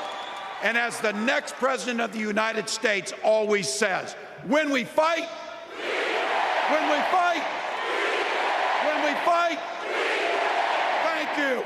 God bless.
Thank you so very much. Thank you, everyone. Thank you, everyone. Thank you. Okay, let's get to business. Let's get to business. All right. So let me start by thanking my most incredible husband, Doug, for being an incredible partner to me, an incredible father to Cole and Ella, and happy anniversary, Dougie. I love you so very much. To our President Joe Biden, when I think think about the path that we have traveled together, Joe, I am filled with gratitude. Your record is extraordinary, as history will show, and your character is inspiring. And Doug and I love you and Jill and are forever thankful to you both.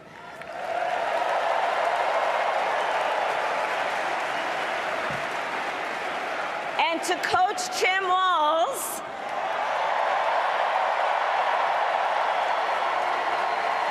you are going to be an incredible vice president.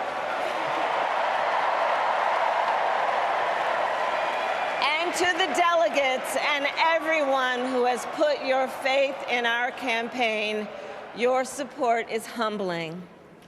So, America, the path that led me here in recent weeks was no doubt unexpected.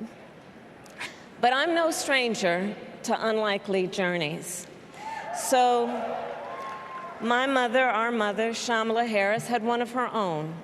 And I miss her every day, and especially right now. And I know she's looking down smiling. I know that. So my mother was 19 when she crossed the world alone, traveling from India to California with an unshakable dream to be the scientist who would cure breast cancer. When she finished school, she was supposed to return home to a traditional arranged marriage. But as fate would have it, she met my father, Donald Harris, a student from Jamaica. They fell in love and got married, and that act of self-determination made my sister Maya and me. Growing up, we moved a lot. I will always remember that big Mayflower truck packed with all our belongings, ready to go to Illinois, to Wisconsin, and wherever our parents' jobs took us. My early memories of our parents together are very joyful ones. A home filled with laughter and music, Aretha, Coltrane, and Miles. At the park, my mother would say, "Stay close." But my father would say, as he smiled, "Run, Kamala, run. Don't be afraid. Don't let anything stop you."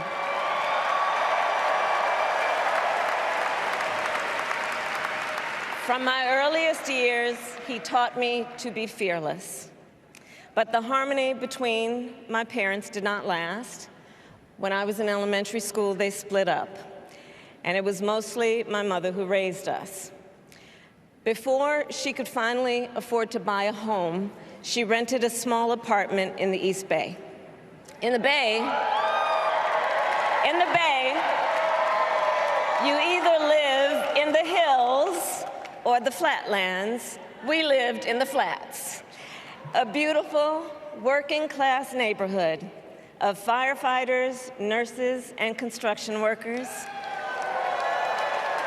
all who tended their lawns with pride. My mother, she worked long hours, and like many working parents, she leaned on a trusted circle to help raise us.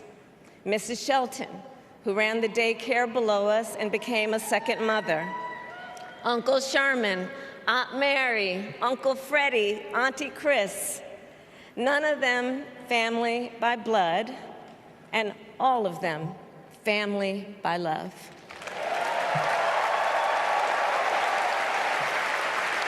Family who taught us how to make gumbo, how to play chess, and sometimes even let us win.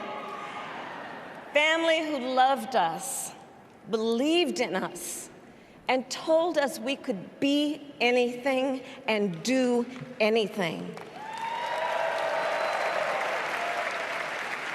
They instilled in us the values they personified: community, faith, and the importance of treating others as you would want to be treated, with kindness, respect, and compassion.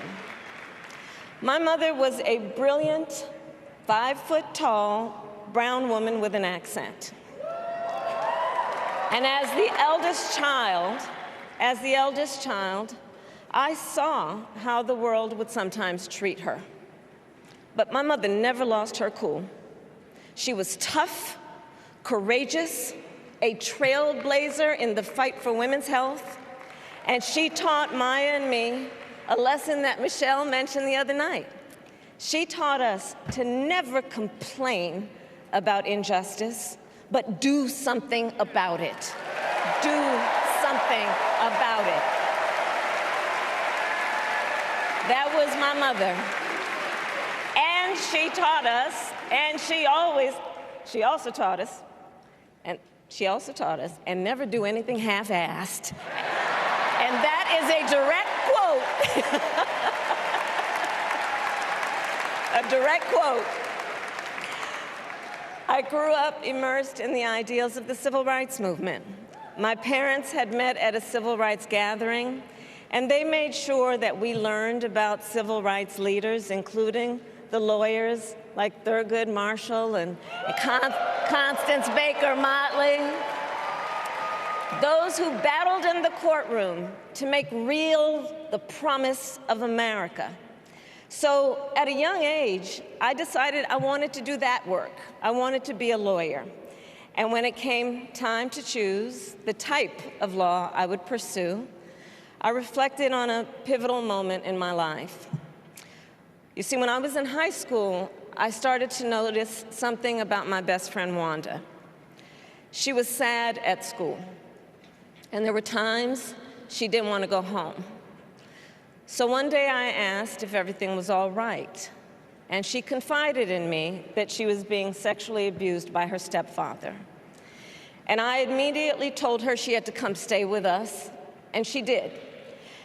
This is one of the reasons I became a prosecutor, to protect people like Wanda, because I believe everyone has a right to safety, to dignity, and to justice.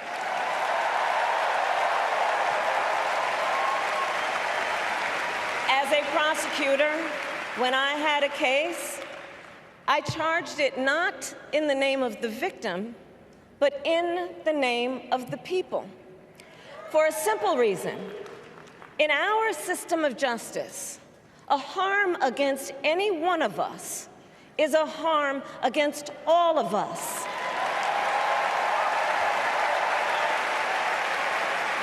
And I would often explain this to console survivors of crime, to remind them no one should be made to fight alone. We are all in this together. And every day in the courtroom, I stood proudly before a judge and I said 5 words: Kamala Harris for the people.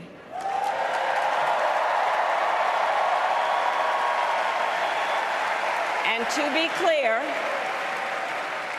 be clear, my entire career, I've only had one client, the people.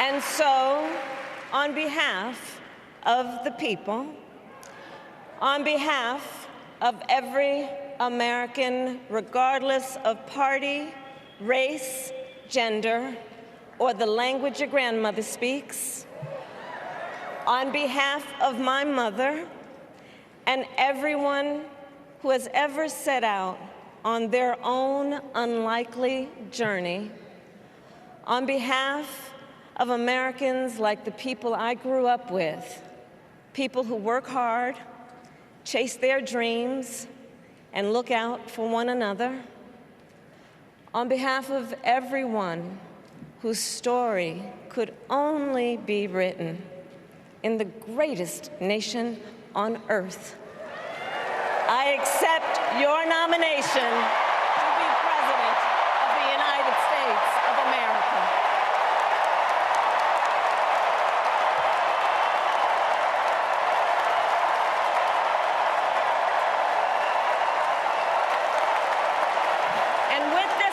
election,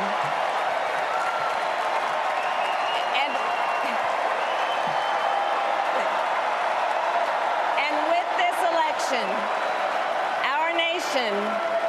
our nation with this election has a precious, fleeting opportunity to move past the bitterness, cynicism, and divisive battles of the past, a chance to chart a new way forward.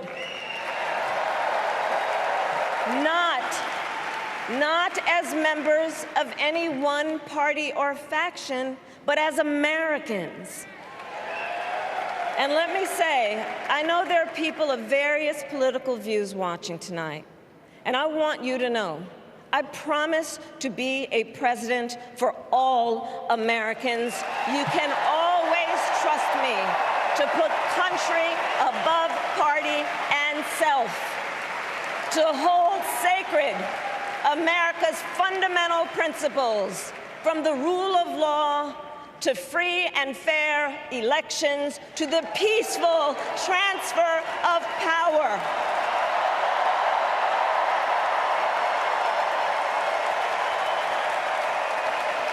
I will be a president who unites us around our highest aspirations, a president who leads and listens, who is realistic, practical, and has common sense, and always fights for the American people. From the courthouse to the White House, that has been my life's work. As a young courtroom prosecutor in Oakland, California, I stood up for women and children against predators who abuse them. As Attorney General of California, I took on the big banks, delivered $20 billion for middle-class families who faced foreclosure, and helped pass a homeowner Bill of Rights, one of the first of its kind in the nation. I stood up for veterans and students being scammed by big for-profit colleges, for workers who are being cheated out of their wages, the wages they were due, for seniors facing elder abuse. I fought against the cartels who traffic in guns and drugs and human beings, who threaten the security of our border and the safety of our communities.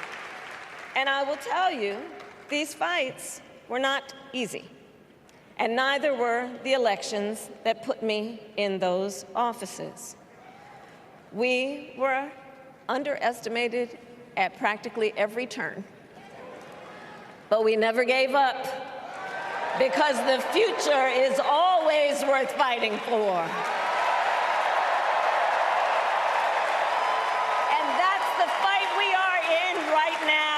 A fight for America's future.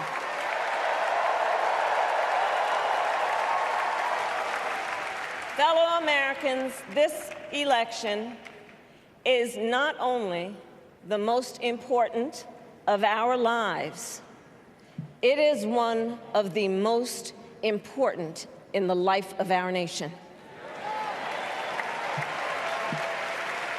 In many ways, Donald Trump is an unserious man. But the consequences of putting Donald Trump back in the White House are extremely serious. Consider not only the chaos and calamity when he was in office, but also the gravity of what has happened since he lost the last election. Donald Trump tried to throw away your votes.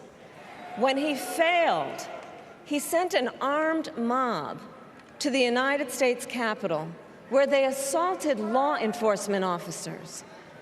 When politicians in his own party begged him to call off the mob and send help, he did the opposite.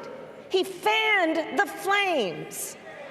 And now, for an entirely different set of crimes, he was found guilty of fraud by a jury of everyday Americans and separately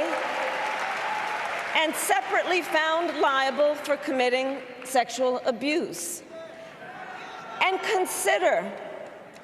consider what he intends to do if we give him power again.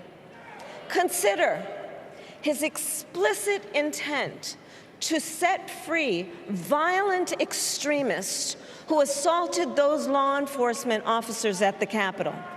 His explicit intent to jail journalists, political opponents, and anyone he sees as the enemy.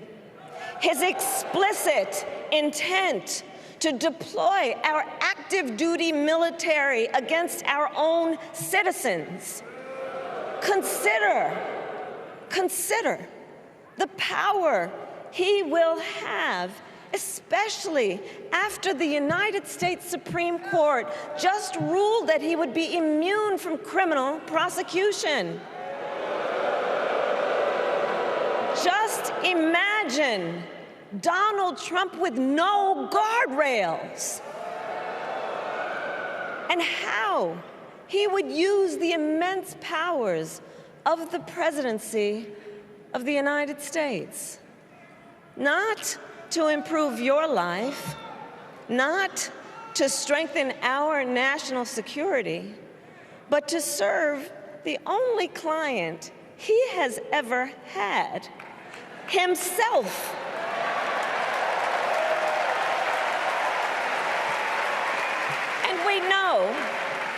And we know what a second Trump term would look like. It's all laid out in Project 2025, written by his closest advisors, and its sum total is to pull our country back to the past. But America, we are not going back. We are not going back. We are not going back. We are not going back to when Donald Trump tried to cut Social Security and Medicare. We are not going back to when he tried to get rid of the Affordable Care Act, when insurance companies could deny people with pre-existing conditions. We are not going to let him eliminate the Department of Education that funds our public schools. We are not going to let him end programs like Head Start that provide preschool and child care for our children. America, we are not going back.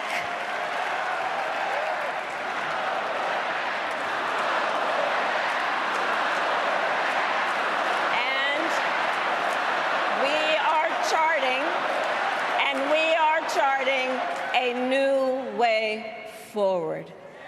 Forward to a future with a strong and growing middle class, because we know a strong middle class has always been critical to America's success. And building that middle class will be a defining goal of my presidency.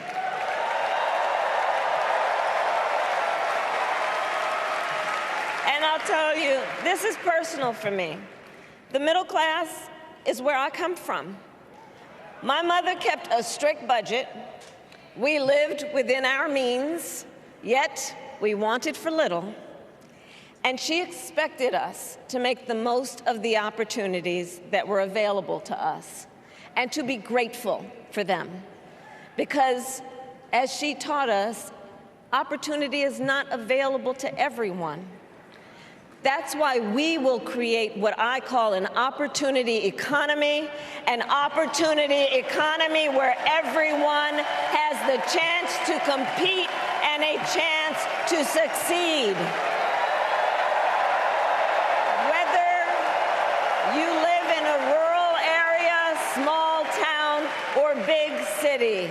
And as president, I will bring together labor and workers and small business owners and entrepreneurs and American companies to create jobs, to grow our economy, and to lower the cost of everyday needs like health care and housing and groceries.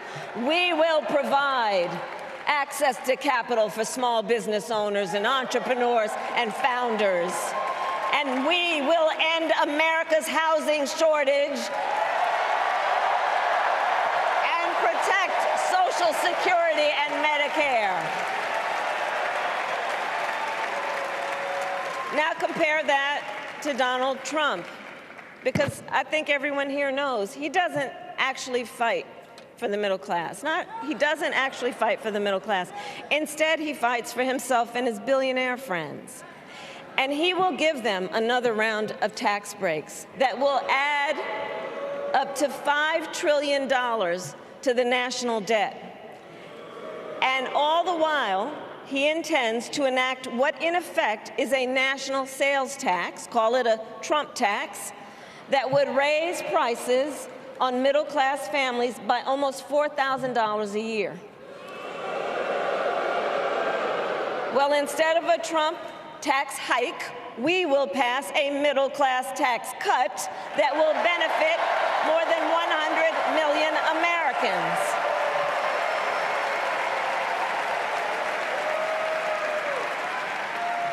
Friends, I believe America cannot truly be prosperous unless Americans are fully able to make their own decisions about their own lives, especially on matters of heart and home. But tonight, in America, too many women are not able to make those decisions. And let's be clear about how we got here. Donald Trump handpicked members of the United States Supreme Court to take away reproductive freedom. And now he brags about it. In his words, quote, "I did it and I'm proud to have done it," end quote. Well, I'll tell you, over the past 2 years, I've traveled across our country, and women have told me their stories. Husbands and fathers have shared theirs. Stories of women miscarrying in a parking lot, developing sepsis, losing the ability to ever again have children, all because doctors are afraid they may go to jail for caring for their patients. Couples just trying to grow their family, cut off in the middle of IVF treatments.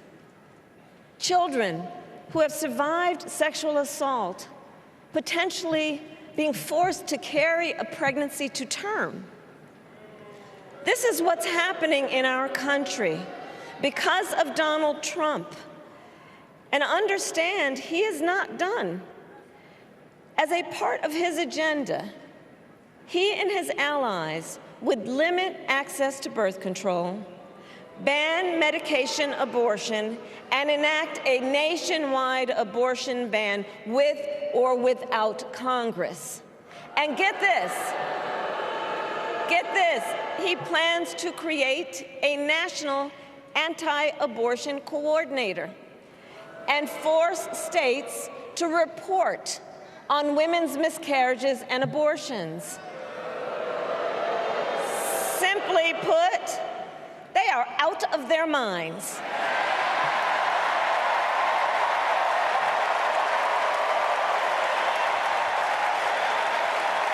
And one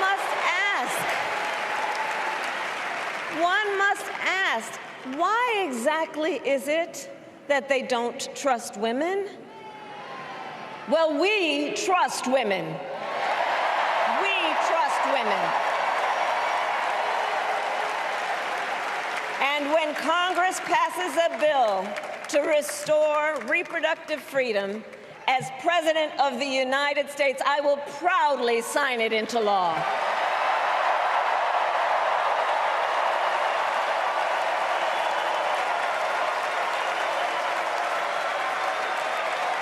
In this election, many other fundamental freedoms are at stake. The freedom to live safe from gun violence in our schools, communities, and places of worship. The freedom to love who you love openly and with pride. The freedom to breathe clean air and drink clean water and live free from the pollution that fuels the climate crisis. And the freedom that unlocks all the others, the freedom to vote. With this election, we finally have the opportunity to pass the John Lewis Voting Rights Act and the Freedom to Vote Act.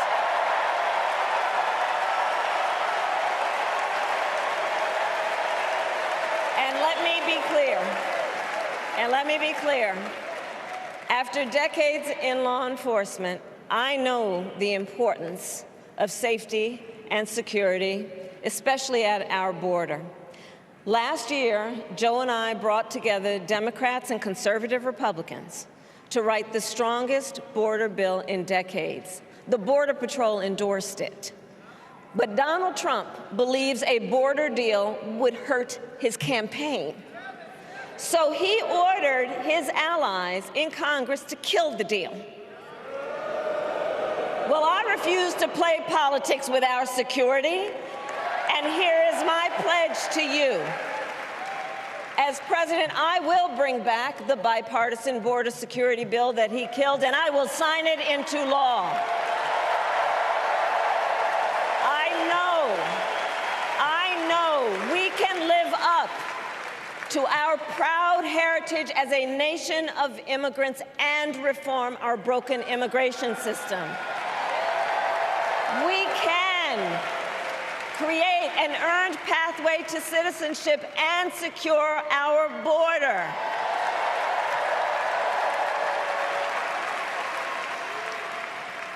And America, we must also be steadfast in advancing our security and values abroad.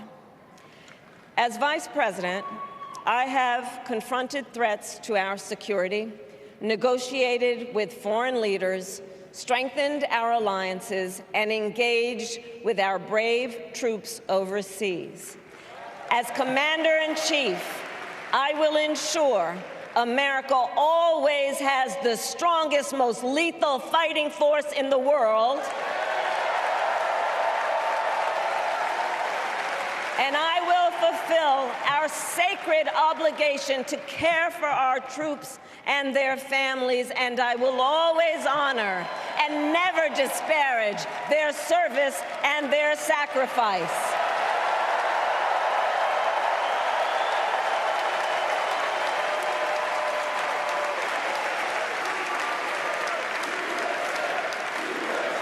I will make sure that we lead the world into the future on space and artificial intelligence, that America, not China, wins the competition for the 21st century, and that we strengthen, not abdicate, our global leadership. Trump, on the other hand, threatened to abandon NATO. He encouraged Putin to invade our allies, said Russia could, quote, do whatever the hell they want. 5 days before Russia attacked Ukraine, I met with President Zelensky to warn him about Russia's plan to invade. I helped mobilize a global response, over 50 countries, to defend against Putin's aggression. As president, I will stand strong with Ukraine and our NATO allies.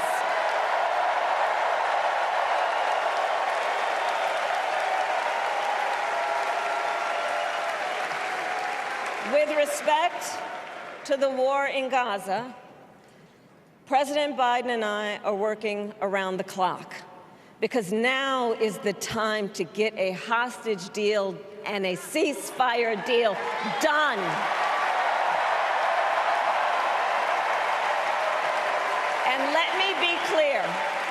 And let me be clear, I will always stand up for Israel's right to defend itself, and I will always ensure Israel has the ability to defend itself, because the people of Israel must never again face the horror that a terrorist organization called Hamas caused on October 7, including unspeakable sexual violence and the massacre of young people at a music festival. At the same time, what has happened in Gaza over the past 10 months is devastating. So many innocent lives lost. Desperate, hungry people fleeing for safety over and over again. The scale of suffering is heartbreaking. President Biden and I are working to end this war such that Israel is secure, the hostages are released, the suffering in Gaza ends, and the Palestinian people can realize their right to dignity, security, freedom, and self-determination.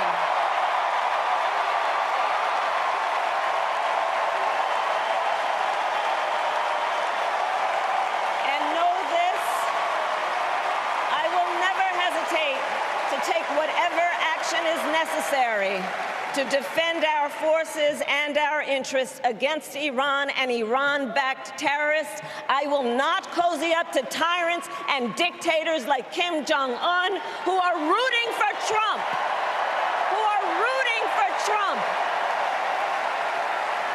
Because, you know, they know he is easy to manipulate with flattery and favors.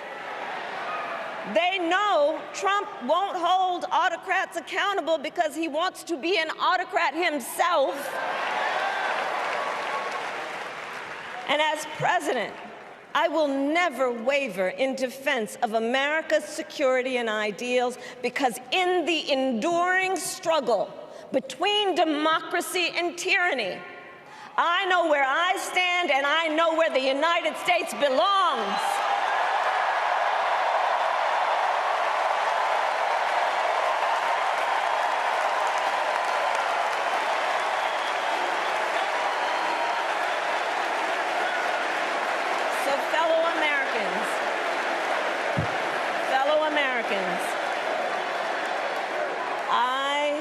I love our country with all my heart.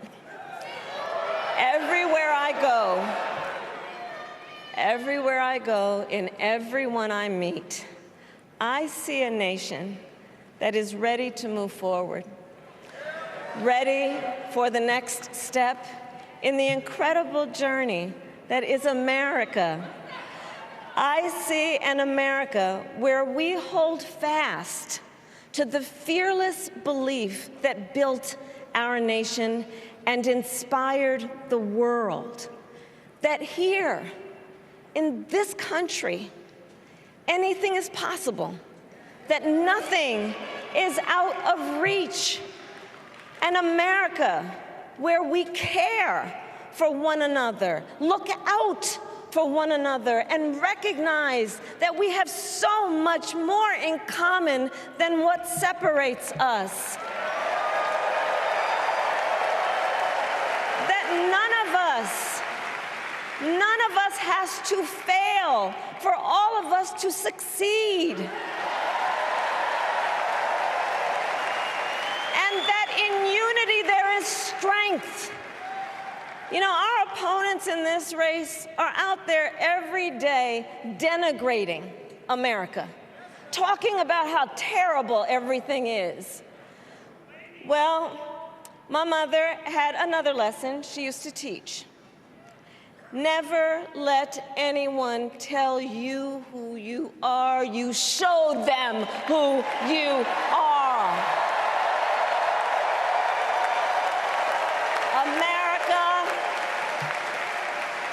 Let us show each other and the world who we are and what we stand for.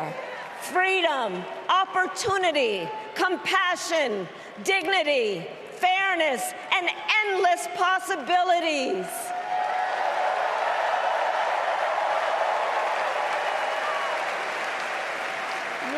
We are the heirs to the greatest democracy in the history of the world.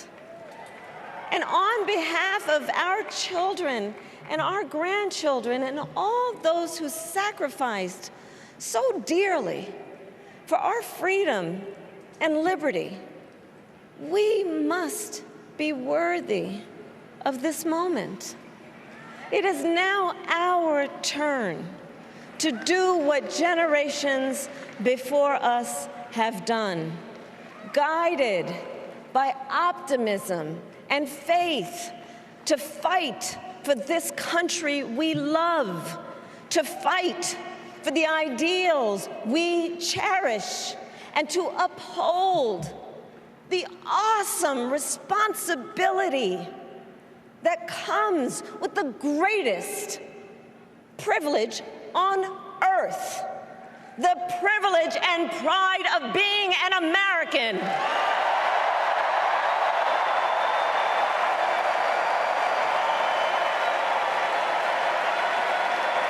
So let's get out there, let's fight for it, let's get out there, let's vote for it, and together let us write the next great chapter in the most extraordinary story ever told.